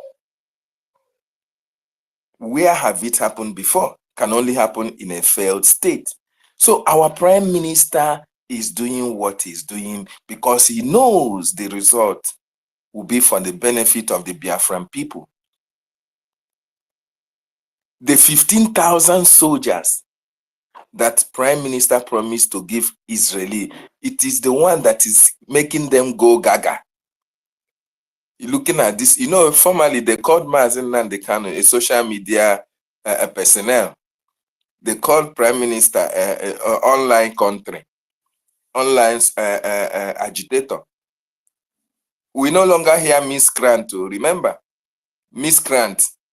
There was a time they were being called miscreant. People who never do well. They are just ranting on the social media. All of a sudden, those who are ranting on the social media are taking over your airspace. All of a sudden, you are calling emergency meeting for those who are ranting on online, that you call online social media ranters. For the fact that that 15K was pronounced and the Nigerian media is going agog for it, they know that there is something up our prime minister's sleeve and they cannot dictate that. And it's better he kept them in the dark because they don't actually know what to do. And that is why I love our prime minister, Mazi Simon Ekpa. He doesn't give a damn. He knows what to do at the right time. And he has eaten them. You know, Nigeria, they don't have anything to talk about. We give them topic. Once our prime minister released topic, they carry it all along. Some of them want to make money. So they have to build up their pages in order for people to come, and they get down $1 or $2 they get on YouTube and all the rest of it. But that is not our problem. We are concerned on our freedom. We are focusing on our liberation. And Prime Minister Simon Ekpa is who is taking us to that destination that we want. By the time Biafra is redeclared, Nigeria will never be the same again. When only that pronouncement alone, where will you get the guts? Who will give you the impetus to come to Biafra land to fight for one Nigeria? If you die for one Nigeria, you know you died for nothing. One thing that is bringing all these terrorists to Biafra land is because most of them don't know the reason why they are going to Biafra land. And most of them are going there because they need money to feed their families. And that is why if you are a Biafran and you are among those that is sent to Biafra land to die for Nigeria, may your soul rest in pieces. Because the land of Biafra will never forgive your generation. They never knew that Mazi Nnamdi Kanu, somebody like Mazi Nnamdi Kanu, will ever come from Biafra land. They never knew that somebody like Simon Ekpa can ever, as far as they are concerned, they say Igbo love money. You remember what Gowon said, that if he had known that Igbo people love money, he wouldn't have declared the civil war. He would have bribed their fellow brothers to fight themselves. But look at Mazi Nnamdi Kanu. How much have they given him for him to give up Biafra? Did he leave it? The answer is no. Have they not promised our prime minister heaven and earth? Did he leave it? Our prime minister is focused on our destination, and that is why we are focused with him. no matter the propaganda they bring, if they lie, let them go and hire propaganda journalists, and they have been hiring machineries to come and fight in Imo State or Lu State. They can hire, it doesn't move us. We are going to step up our game as well. We, the media gurus, we are going to step up our game, and we know who will win at the last. You know, he who laughs last, laughs the best. We are going to show them that this is not 1967. As a matter of fact, this generation of Biafrans, you know what gladdens my heart? I have to confess, what gladdens my heart is that between 2019 to date, when I look at the cabinet members of Biafran Republic government in Ezra, it gives me joy. None of them is a tout. None of them is looking for money to send container to Nigeria. None of them is a motor park looking for money to go to China and build and they buy spare parts and send it to Nigeria to sell. These are people who are determined, who have studied what Nigeria is all about, who know what it means to be free in a nation, because they are living in a nation that is free, and they want to replicate what they are enjoying outside that our country, Biafra. They want to replicate what they are experiencing all around the world where they are. And that is why it gladdens my heart when I see this crop of individuals who are not self-centered, who are selfless in the service for the Biafran people. And that is why Mazi Nnamdi Kanu told us that Chukwu Okike Abiama said that when the time comes, those men that will bring that restoration to fruition, that will make it possible for us to go back to our ancestral land, that when the time comes, they will be here. And that time is here. And that is why, no matter what they do, they are not going to stop us. They are not going to stop the BRGIE.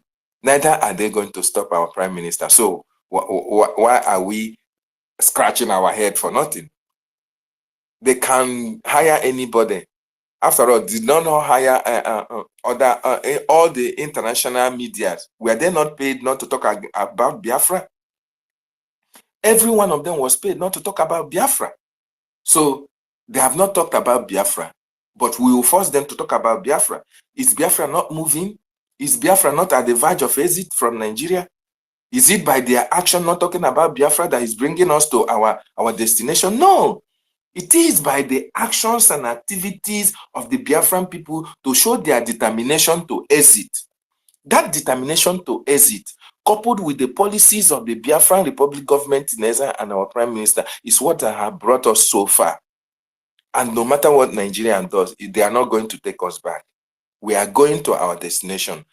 2024 is the D-Day, 2nd of December. By then, the whole world will stand still at the emergence of the blessed land of Biafra. Thank you so much. I yield my mic to my co-host, Yeah, Ugochukwu. thank you, my brother. Over to you, Thank sir. you so much. I salute you, each and every one of you being here the whole day. You know, it's really amazing to keep the fire burning in this way. I see a lot of people requesting for mic. Ibabuchi and yeah, brother Vam. These are new people. Well, the fact remains that Mazi Goswill, I think, yeah, Goswill, our own brother. Go ahead, my brother. Yes, thank you very much, my brother Ugo Chuku.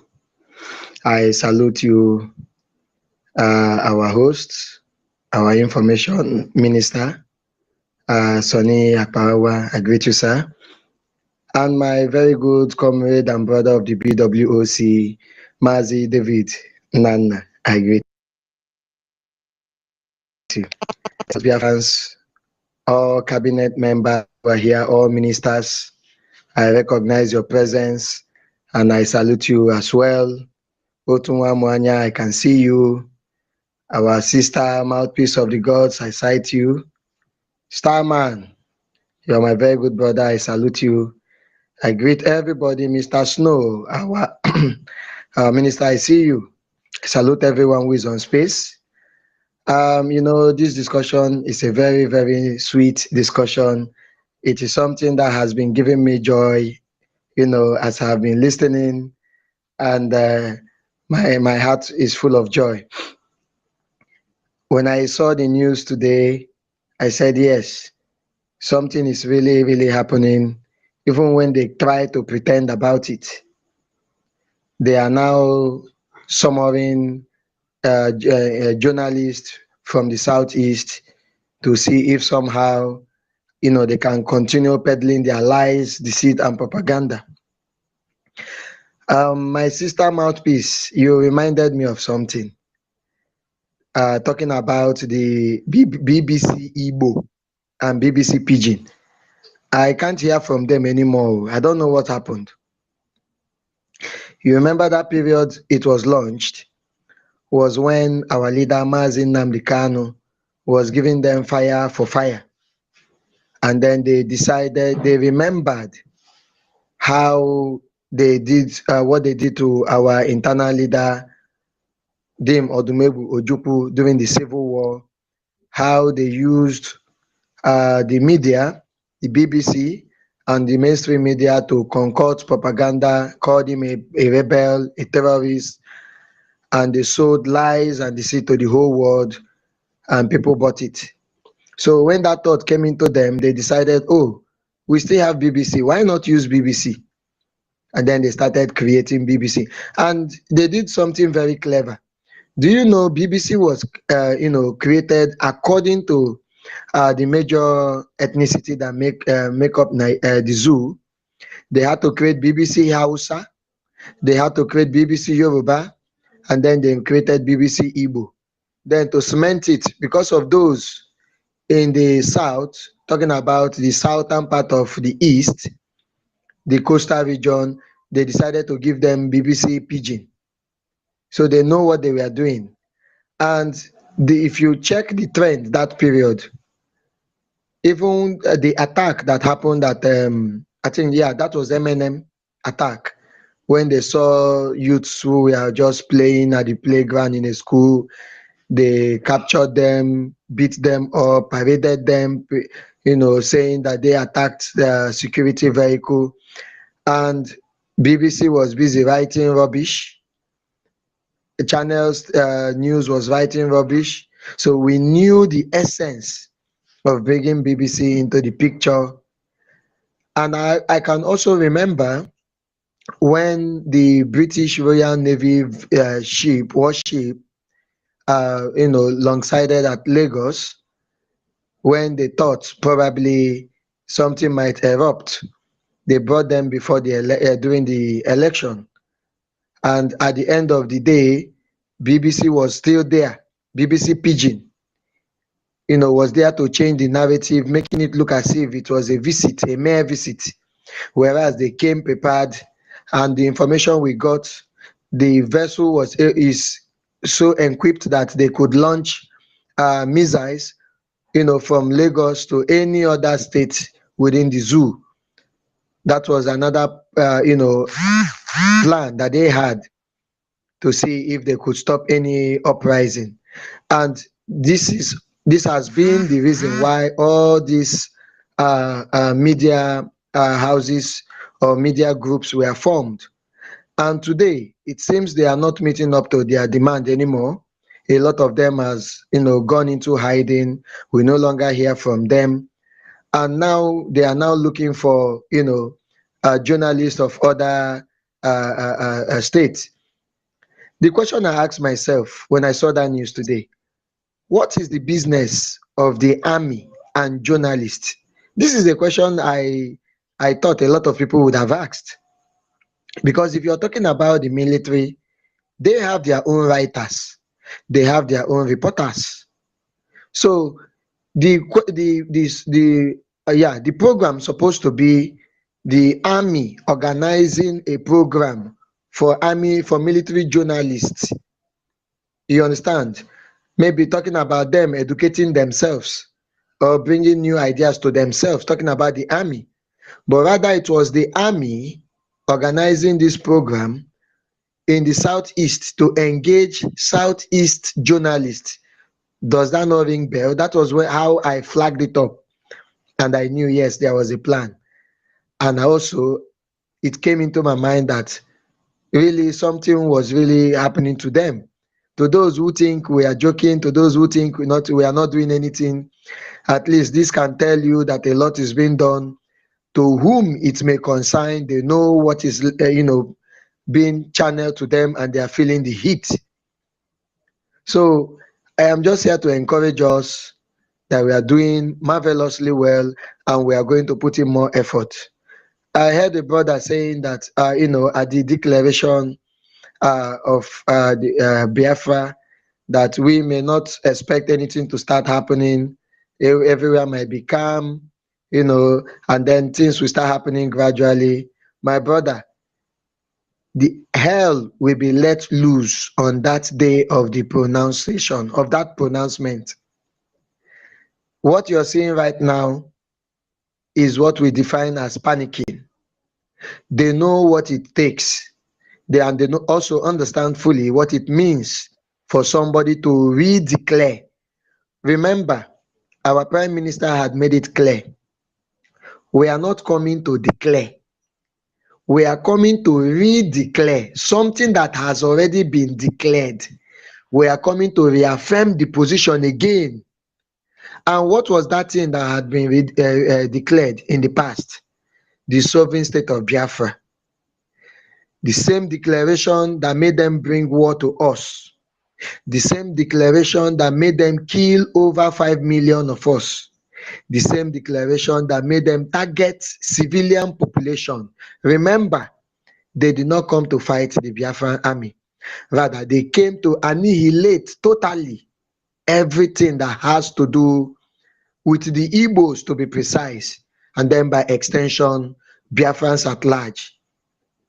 So, when that war ended, of course, it was no victor, no vanquish. So what is the fear that they are harboring right now? Somebody is now coming back to tell them, remember, the war did not end. We are still here, and we have come to reactivate that thing that you thought you won. Don't you know it will cause a very big panic? So they are pissing in their pants. And also take note, it is always on record that no nation survives 2 civil wars. So if they think they want to bring the war, we are ever ready for them again. And they know what it means. This time around, it will not be, anybody backing out. So they know the challenges ahead. As I'm talking to you, Britain is running hectare-scatter. I saw a post made by a PM, the British commissioning a structure for whoever they are doing it for in the zoo. So that tells you that they are all in panic, and they are panicking together simultaneously. So we still need to keep this fire burning. My happiness in this whole thing is that we don't fight them with propaganda. So while they are busy writing their rubbish, propagating lies and deceit, on ground, we are laying very concrete foundations that when they are done with their propaganda, they will come out and still face the reality of the day that we have been able to create for them. Propaganda can never take them anywhere. Neither can propaganda win any war. So to us Biafrans, it is a win-win. In fact, if you have your champagne, start popping it. The enemy had been defeated. MNK said it earlier enough. He said that they have been defeated. The battle was already won spiritually. We are only waiting for the physical manifestation. They tried hard to attack the PM together with the new recruits, the IPOB in Nigeria. And at the end, they have been failing. And whichever plan, like I think, yes, our sister said it here. Whichever plan they make right now, they will fail. They are bound and designed to fail. I only pity those of our brothers who will be used by the devil to get themselves involved in those who will be condemned both on earth and condemned by Elohim himself. Those are the people I pity. Definitely somebody must occupy those positions. After all, Mugu must fall, you know. So those are the ones I pity. But to those wise ones who know where they are, I keep telling my people, you may choose not to support Biafra. It is entirely up to you. But the worst mistake you will make is to stand in front of Biafra. I would have even preferred urging you, if you know you don't support Biafra, fine, but stay neutral. Stay neutral and don't soil your hands. There is a very huge punishment that will come. Those people that punishment is meant for, they know themselves. They will be so punished that even their next generation to come will still feel the effects. It's better you stay clear, because anything that stands on our way right now, we shall crush them. We have lost a lot of men, we have sacrificed a lot, and there's no going back. And whosoever wants to stand in front of us will be crushed into pieces. They can't even pack the particles that will come out of it. So my brothers and sisters, fellow comrades, we are doing very well. All we need to do is to put in our best. We are at the finishing line. Encourage our Prime Minister. Those who have not voted, do well to vote. That is the strength we want. Biafra is a nation of the people. It is a people-oriented. It is not a nation of some criminal-minded businessmen or politicians who come out to loot funds. So together we are erecting a nation. We are doing something we never had the privilege of doing. Remember, Nigeria was never negotiated.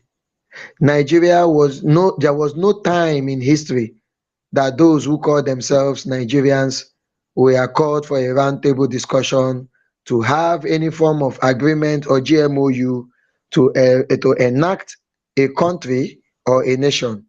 But right here, we have the opportunity to offer opinions and listen to opinions, and together we build a nation that we will be proud of, not a nation that a white man created. Nobody is going to create a nation, a country for us and dash us. We don't need it.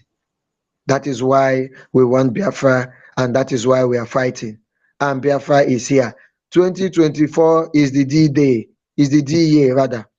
Everybody should stay alert, because hell will be let loose and that demon will be crushed once and for all. Thank you very much for giving me this opportunity, my host and co-host, as I hear the mic. Thank you so much. Before you go on, my co-host, Biafra is an indigenous country. Biafra is an indigenous country. So Nigeria is not an indigenous contraption. So you see, when our leader said, I'm bringing hell with me, they thought that Mazen Nandekano is he's the one going to bring hell. You know, when our leaders speak, you have to make something out of all his speeches. Our leader said, well, I'm coming back, and when I come back, I am going to bring hell with me. And that hell is what they are now witnessing. As a matter of fact, some of them can predict Mazen Nandekano, and that is why they are praising him now, but they can't predict Mazen Simon Ekpa. They don't even know where to call him to a negotiating table. They don't know even how to approach him. That is why it is very difficult for them to understand the modus operandi of our Prime Minister. And secondly, like just what you just said, Matt Gosway, when Biafra is redeclared, that's hell that our leader is talking about will manifest. Why did I say this? Our Prime Minister knows how many lives was taken between 1967 to 1970 at the cost of this Biafra. Our Prime Minister knows how many women and children were killed and those that were starved to death. Our Prime Minister knows how Biafra was bombarded from right left and center. Our Biafra, our prime minister knows what Biafrans went through in the hands of not only Nigeria, but the whole world that fought against Biafra. So for him to say that 2nd of December is the redeclaration of Biafra, Nigeria should be aware. They should, in fact, they don't know what to do. They know he means business. They know he's somebody, when he talks, he does what he says. At least they have witnessed, the terrorists in Biafra land can attest to the fact that the Biafran Liberation Army are not their mate. This is a well-trained liberation army that have been able to withstand the invasion of a whole Nigerian battalion. They were sent to Biafra land to kill. All of us saw on social media how many vehicles, how many lorries were carrying machineries to Biafra land. You saw them going. Did any of you saw them coming back? And you ask yourself, where have they been? All those armored tanks, all those lorry load of terrorists, Boko Haram, and their imported snipers and all the rest of them. Where are they? Where have you seen them coming back? The answer is no. So Musa understands. He knows what awaits Nigeria by December 2nd. That is why they want to start now to create the propaganda, to start that propaganda till December 2nd, to try as much as possible to see if they can, by any means, make our prime minister to postpone the redeclaration. But they don't know. Our prime minister keep repeating that tweet, keep retweeting that 2nd of December. And each time he retweets that 2nd of December, all hell break loose in Nigeria. Our prime minister understands the game. He is going to put every arsenal in place to make sure that when Biafra is redeclared, there is no aircraft that will fly up to throw any bomb. There will be no foot soldier to be in Biafra land to shoot anybody. He knows what has he been talking to them. Have you seen him making broadcasts? You know when he was making broadcasts, they can be able to hear what he used to say. But now he just comes once in a while. He doesn't care what you say about him. He's only focused on what his plan is. And that his plan is towards the 2nd of December 2024. And that is why Nigerians are running the presidency. They are not at ease because they don't know what he will do. But what we know that our prime minister will do is that our prime minister will put all the arsenals in place to protect the 40 states of Biafra land. No pin will be taken out on the 2nd of December 2024. That I can assure you, because he has been there. He saw it. As a matter of fact, you remember in one of the broadcasts, he said that he has been planning, he has been waiting to have an opportunity, to get an opportunity to destroy Nigeria. And in one of his broadcasts, he said instead of Biafra not to come, he would turn into a beast. Okay? So for somebody to make that statement, you know that he is really prepared. It doesn't matter. Your propaganda does not mean anything to him. Your false narrative, it doesn't weigh him anything. He's going to do what he's going to do. And what I know that our prime minister will do is that he has known the pains of Biafra and what will have passed through 1967 to 1970. And I believe by December, before his declaration, he will make sure that all the nooks and crannies of Biafra land is sealed. And there will be no opportunity for the terrorists to even think of shooting a gun in Biafran territory. I yield my mic. Thank you so much. Ugochukwu, I give it to you. Yes, thank you, my brother. David, I salute each and every one of you. It's the fact remains that the Biafran Republic, the Biafran government in exile, they are doing everything humanly possible to make sure that the Biafran people, they are able to, to secure, do everything humanly possible to secure our people. And the Biafran Liberation Army is doing the needful. One thing so one of our brother was asking about something that the military cannot do. Is it the media that are gonna do it and all those things? There's something our people fail to understand, and I want people to get this. Nigeria have lived in a life of mirage, cajole, and bully. You remember someone made mention of BBC Bo here. How did BBC Bo come to existence? Remember when our leader was broadcasting? Is it 2000 and I can't remember exactly if I'm not making a mistake. When he was talking about, you see, these people, they take resources for our land, they have BBC Hausa, why they don't have BBC Bo? This is when these people come up with BBC Bo. And what did they use it for? They use it against us. They go and pick all the enablers from every four corner of wherever they can find you. And you are ready to, to talk shit about your people or about what is going on. Every good thing that will ever come to Biafran people, they will come and, they will find you and interview you. I think, they did everything. They try to interview anyone that can talk negative things about our people, about our leader, Mazen Kanu. Then they will get you, give you interview. Just exactly what they did during the time of people that say they know Mazen Kanu signature. That is where I don't know where they went. It's like where there someone is looking for clothes and bring us some rum fluff clothes. He forgot long time. That's where they bring what's the name of this lady? Madubugo, what they call that? What's the name of this woman that came to say that he knows Mazin and the kind of handwriting? He was a chief of staff, talking garbage. Nigeria was built with cajole. That is why you see that everything our PM, they cannot be able to cajole our PM. They cannot be able to use all the. It doesn't even care about their propaganda. And the media was set up, and Biafra media is like 1 in a million. So you see that these people are nothing but irrefraps.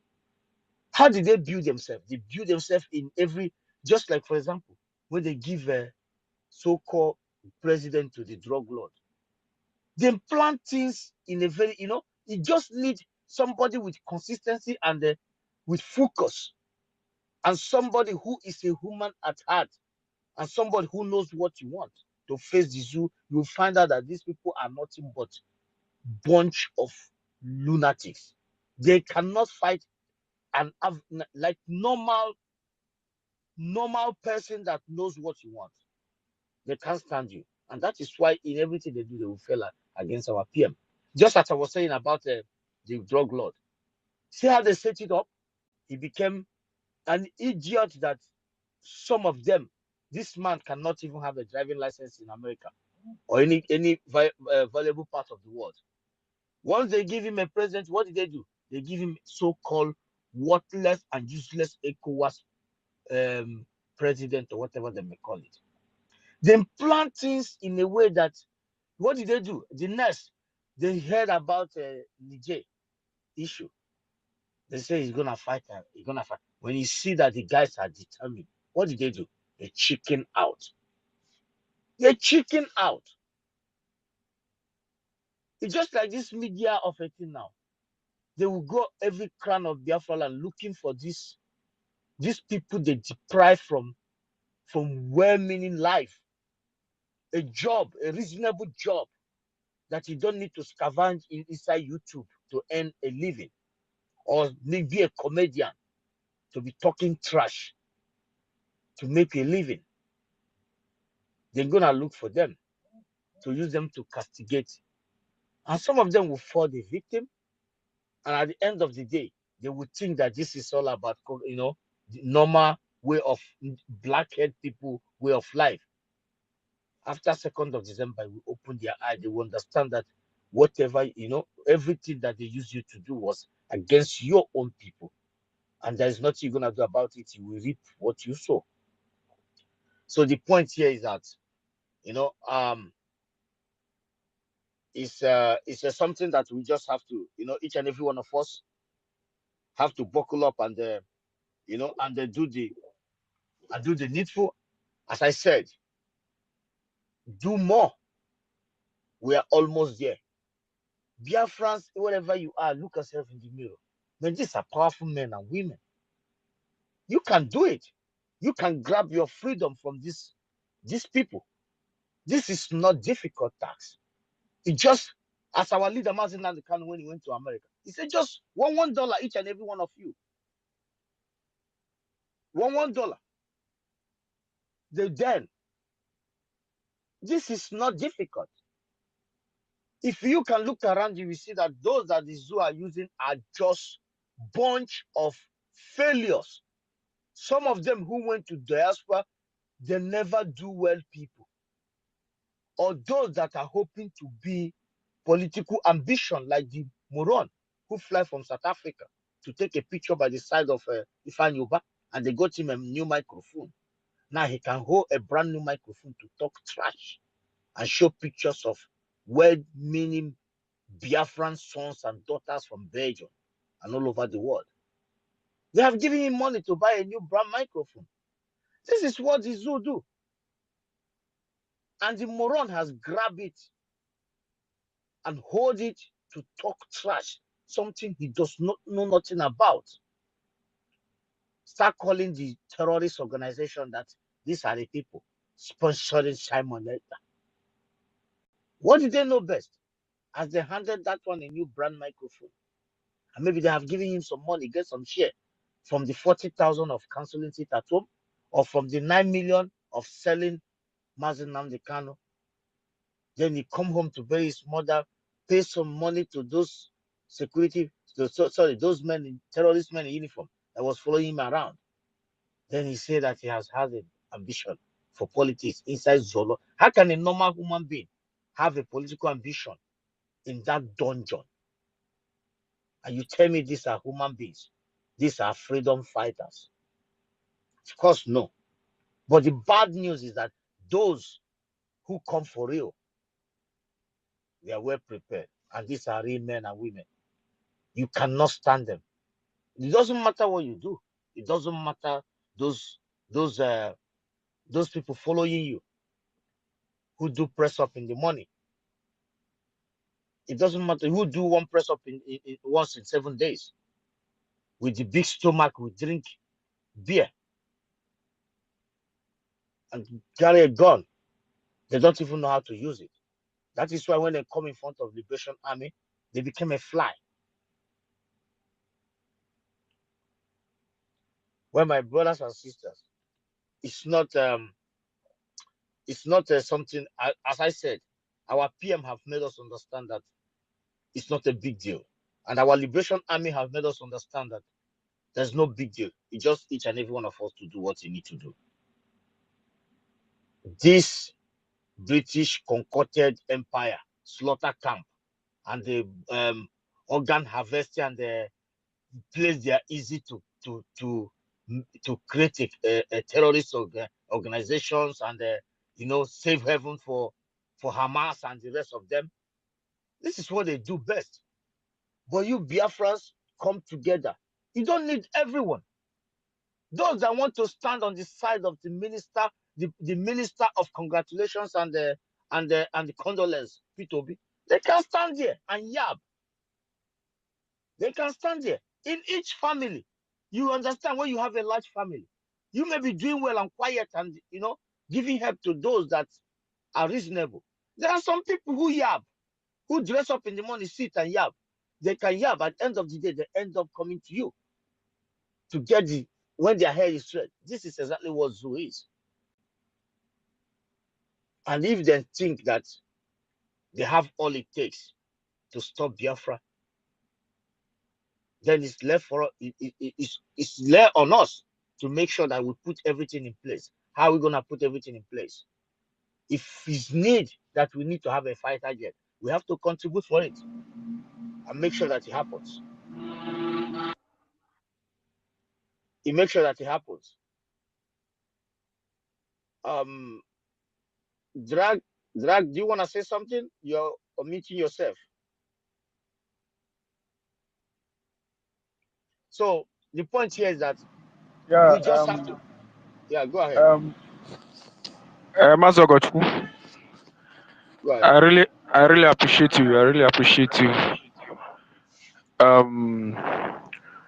Good morning, good evening, good afternoon, lovers of freedom. I want to use this medium to thank each and every one of us here.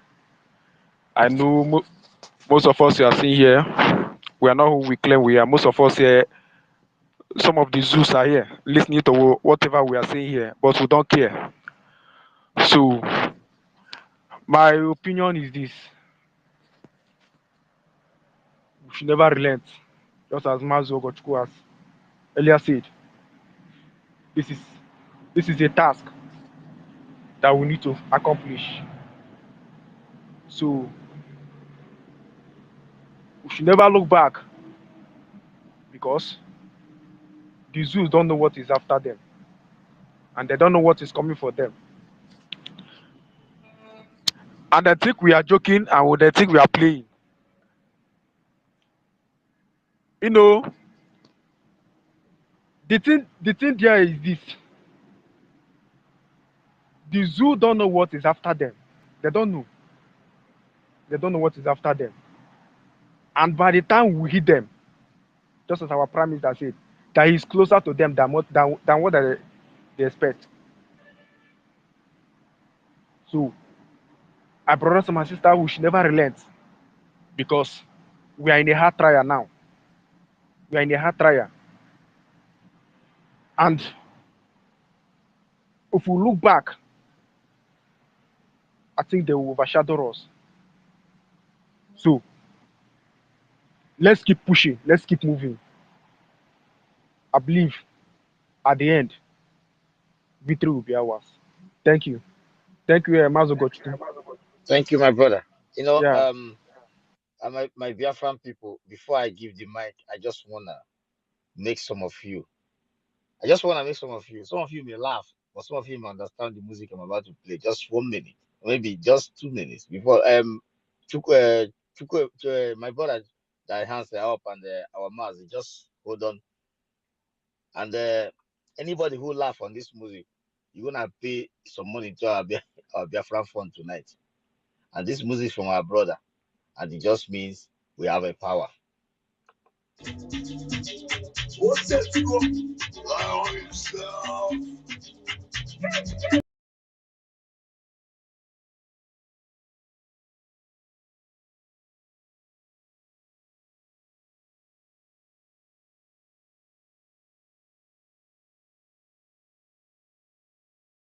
We don't want any music. I'm sorry. We don't want any copyright on our pages. I'm sorry about that. When they finish playing, I will bring it back. Keep sharing, keep liking, keep commenting. If you need the link for voting, inbox me. We don't want music copyright on our channels. They've been blocking our pages. We don't want it, so that Kaimar and Kemebo.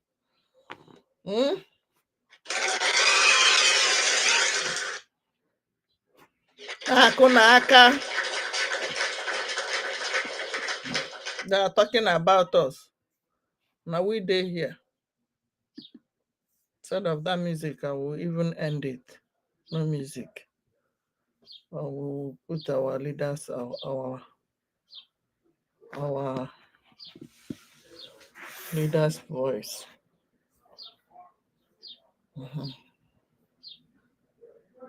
As in, and the kind of voice is better than anything.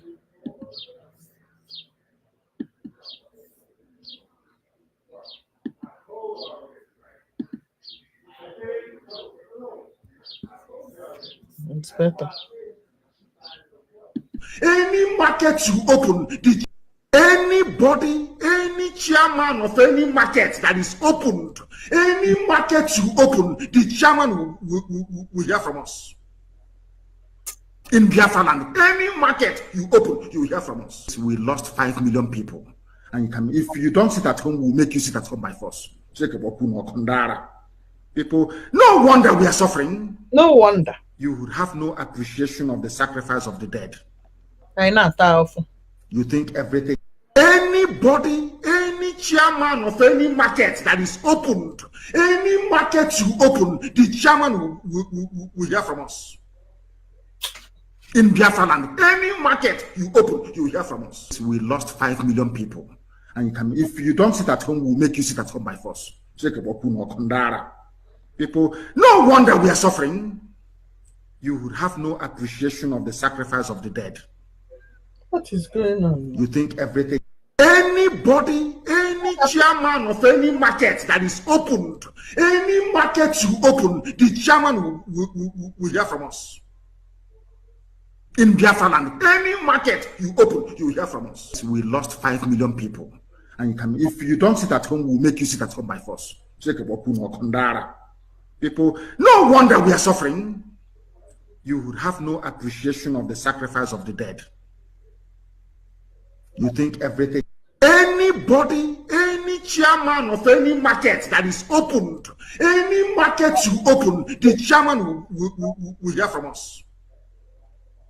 In Biafra land, any market you open, you will hear from us. We lost 5 million people. And you can, if you don't sit at home, we'll make you sit at home by force. People, no wonder we are suffering.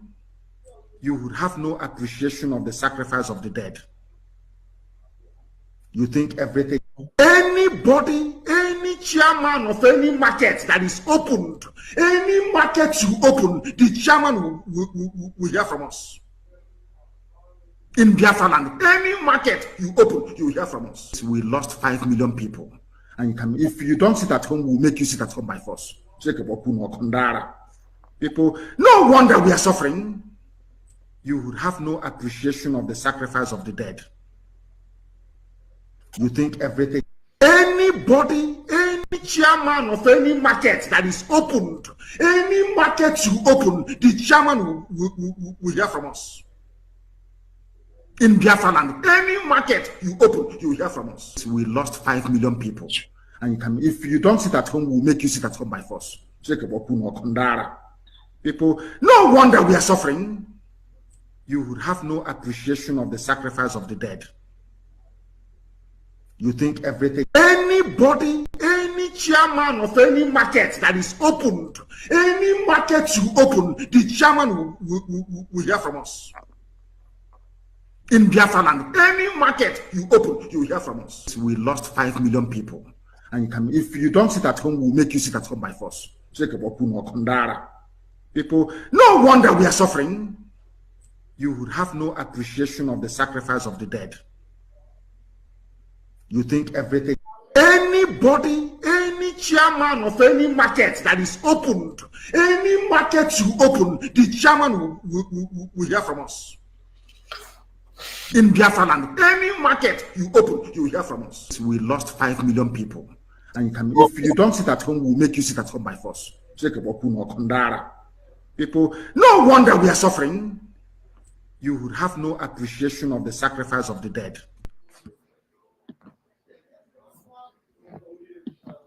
Now teaching him a lesson he can never forget. And this same thing applies to all other baby saboteurs who are about to be recruited or who may make themselves available.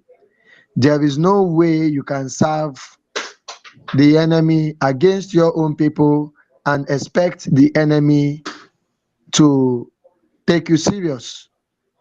Whenever the enemy is done using you, the enemy comes after you. Now, one might ask, why did they come against him? Why are they after him? Do you know the answer to that question? Because the assurance he gave to them, he could not meet up. They thought by having people like him, somehow they would destroy the movement. After all, like they said, he was a former IPOB member, as I heard, in Turkey.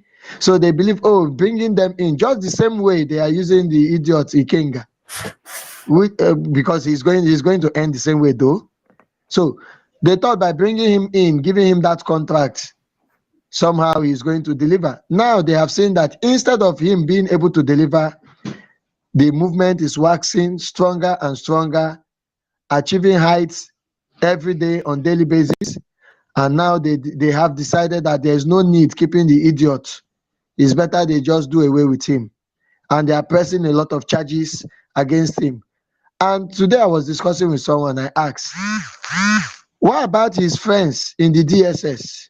What about his boss, his APC cartel bosses who always fund him, sponsor him, cheer him up? What about his fans? Whenever you go to his page, whenever he's talking ill about our leader Mazen Namikanu, whenever he's talking ill about IPOB, there are people who always cheer him up, call him names. They even say, oh, he's the best Igbo man. That if it were only him, Nigeria would have been a better place. They kept cheering him up. And today, he is in their own dungeon. None of those people could even write. None of the Alhajis could even make a move. That is the fate of every saboteur. They will use you. At the end, you will be destroyed and disposed like tissue paper. What will be your achievement? And you know the funny thing? After serving this punishment from them, you still serve punishment from Biafrans.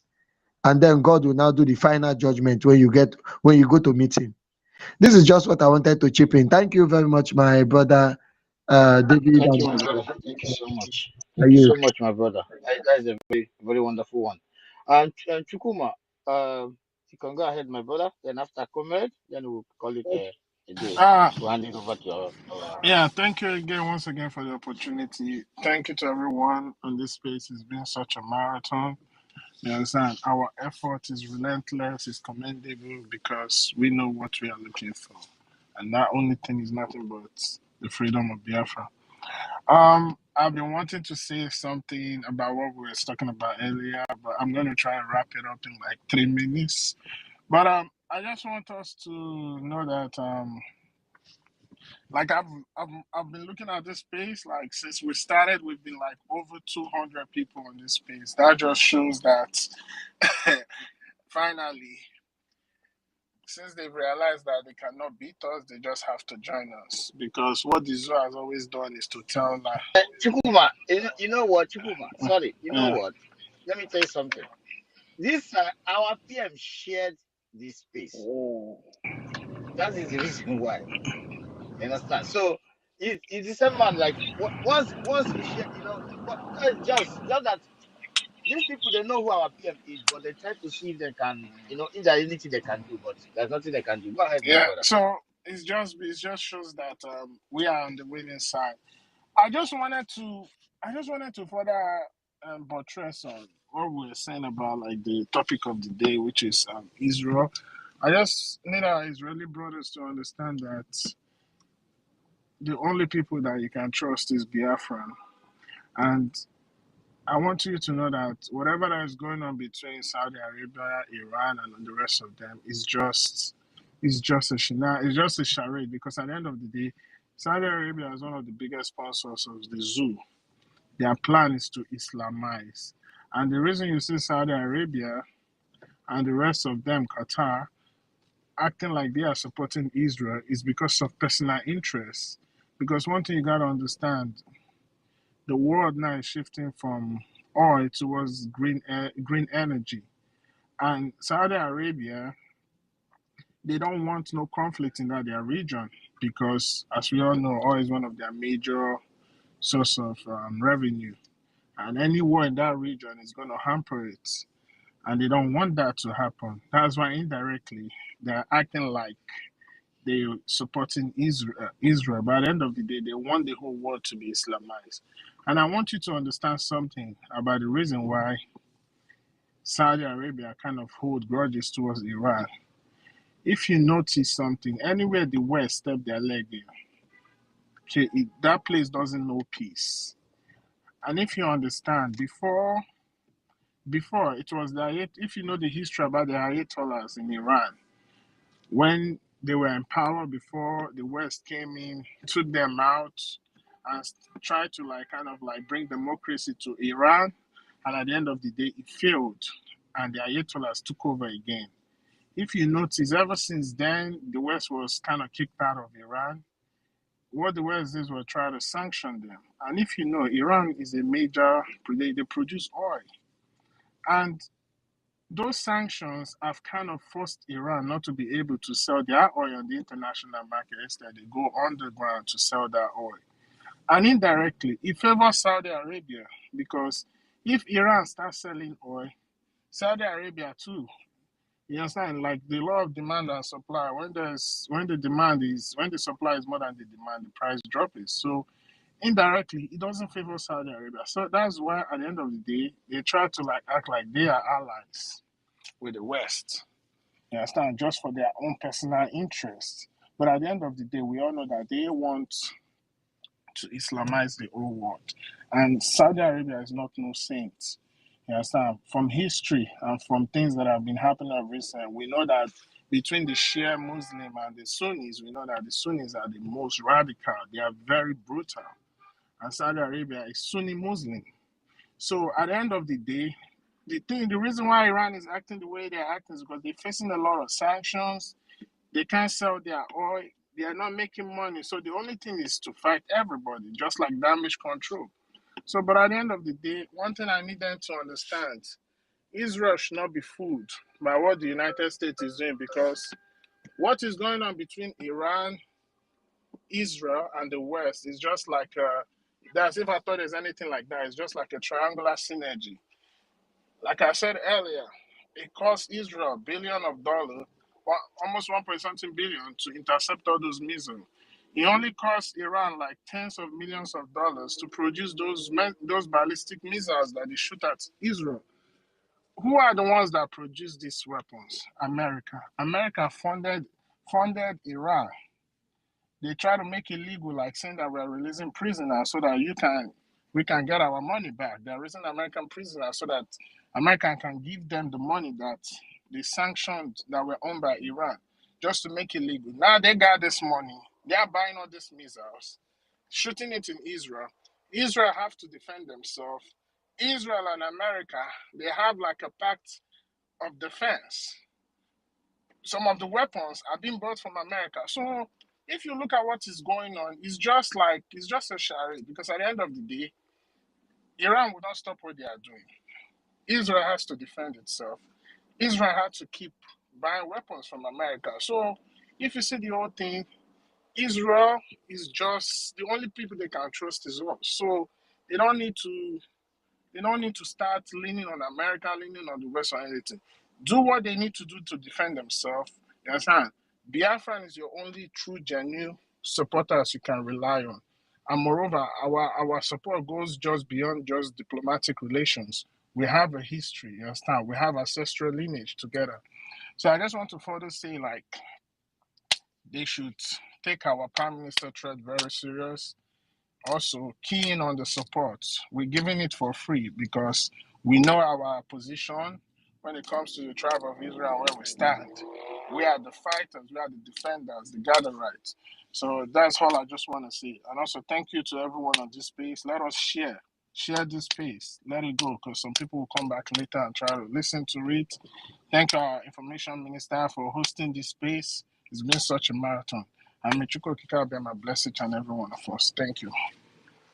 Thank you, my brother. Thank you so much. Comrade, we have just 8 minutes, so we can hand it over to our Minister of Information to close it. Comrade, you can go ahead. Then Wachuku, we have like few minutes, so we just Hello, have. good evening. Good evening, everyone. Good evening, Mr. Minister. Can you hear me, please? Yeah, we can hear you. Go ahead. All right.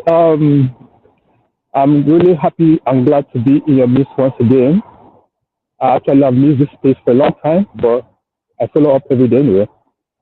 I want to, take a look from another dimension.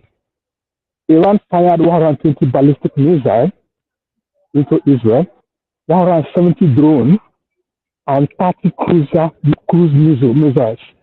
Let's say that Israel has no Iron Dome to intercept all these missiles.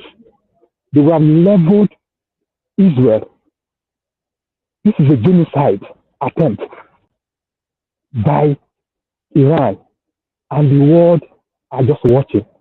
Let's say that Israel is Nigeria or Biafra, for instance, without Iron Dome, these people are ready to exterminate the nation of Israel, and the world are just watching.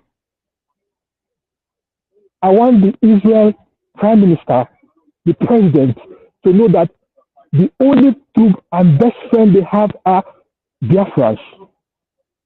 Growing up, I met an Israelite while I was back in Nigeria. I wanted to join the Israeli military as a volunteer. And so many of Biafrans are really willing to, in fact, in 100,000s to fight for the land of Israel. So if they are listening, they should know that they have a best friend in Biafran nation. That's one aside. We are solidly behind Israel, just like the Prime Minister said. 50,000 is just a preamble, it's just a starting point. But more than 50,000 to 100,000 Biafran youth are willing to migrate to Israel and fight with their last drop of blood. That's established. So Israel should know that they have a best friend in Biafra, and they should support Biafra to have their own freedom, so that we can always fight side by side with them, because the days ahead are very perilous. Secondly, I just want to remind the Prime Minister and all his cabinet members, we don't have friendship in in Yoruba people. I was just going through my Twitter and I saw what Philip Kayode was posting against Israel. He was in the whole world to go against Israel. And I asked him what changed. This is a man who claimed to love Israel. A man who claimed that he loved Martin Nambikane. I still have this intuition that he has a hand in what happened to Martin Nambikane, because Martin Nambikane trusted him somehow. But you know that Awolowo offspring will always remain Awolowo offspring. Awolowo offspring is the one who said that starvation is a weapon of warfare. And so many of our people died of Kashoko. So we cannot trust them. Be it Odua People Congress, whatever they are fighting, they should fight on their own. These guys are betrayers. These guys cannot be trusted. Please, Minister of Information, warn the Prime Minister. He should be very careful. Call it Sunday or whatever. You should not disclose our strategy with them, because these guys are your enemies. They are your potential enemies. If they see you abroad, they are your enemies. They don't like you. They don't like your forefathers. That offspring will not even like you today. So we must tread with caution. And having said that, I want to thank our Prime Minister and all his cabinet members for the great work they are doing. In fact, the whole Biafra land is charged up. It is now obvious that the Biafra military are very strong, and even the Nigerian military tremble before them. And I believe in his mandate. I believe that he is the true son of Mazi Nnamdi Kanu, because I once told those who were confused from onset that anyone who has the military capacity, anyone who has the security apparel, is the one that is trusted. And Mazi Nnamdi Kanu knows what he's doing. He knows that the DOS cannot be trusted. He knows that they can fall apart. He knows that they can be bought up with money. So he has someone he is well pleased with, in the person of Mazi Simon Ekpa. And he said, listen to him. He said, this is my beloved son. Listen to him. And as we can see today, he's carrying out the works of Mazi Nnamdi Kanu in a different dimension. He has unleashed the dragon, and the dragon fire is flying everywhere. And we believe that, this time, that Biafran freedom will be assured. This is a warning to Nigerian government. Even if they stop Mazi Simon Ekpa, another stronger people will come up that will not brutal than Mazi Simon Ekpa and Mazi Nnamdi Kanu combined together. This is the generation of those who killed their fathers. I lost my father. We lost a lot of people in Biafran warfare. And we are angry. We are moving forward. How I wish that the fire is currently blazing. I have so many stories in my head. I have so many in my head. But I'm waiting for opportunity and the time to start implementing them. By the grace of God. May God bless Biafra, and may God bless all of us that are being part and parcel of the history that is going to be made very soon. Thank Thank you and God bless you. Thank you, my brother. Thank you so much. I think our Minister of Information is 2 minutes to the hour. They can take up the mic. Those are our brothers who are with mic. You can be able to speak now. Hopefully tomorrow you can give us your thoughts. It's very important for us to hear from you. Thank you so much. Thank you, comrade. Our Minister, are you there? No, I don't think it's there. I don't think it's there. I Yeah, don't think so it's I dare you. I dare you. Are you getting advice from Obi? I was getting some advice from the madman though. I dare you. I No dare you. madman I beg, we don't advice. need you to No get that. We need close you. We don't in need you to get attire. advice from a madman. No, Thank the you. Go ahead. you know say the madman advice where they come from Biafra and the one where they useful. Exactly, exactly. Uh-huh. So you're very important for us. Not get that kind of advice. Thank you. Go ahead. I salute all Biafrans and all the ministers of the gospel of Biafra that are here. Our Bazonian brothers and Oduduwa brothers and the Israelis and everyone listening to us since morning. We appreciate your concern and your synergy in what we are doing. Please keep the faith high because Biafra is here. We stand shoulder to shoulder with our brothers. No ramifications. It doesn't matter what is going on. And we must watch our back. Remember that for Israel to have been able to withstand the firepower of Iranian Islamic jihadist missiles, they had to make use of their money to put things in place. So please remember that we need all funds to be able to acquire every sophistication of any kind that we need for armory. Tomorrow is another day, and we look forward to seeing you all again. Airborne, thank you so much. Ndewo Chineke.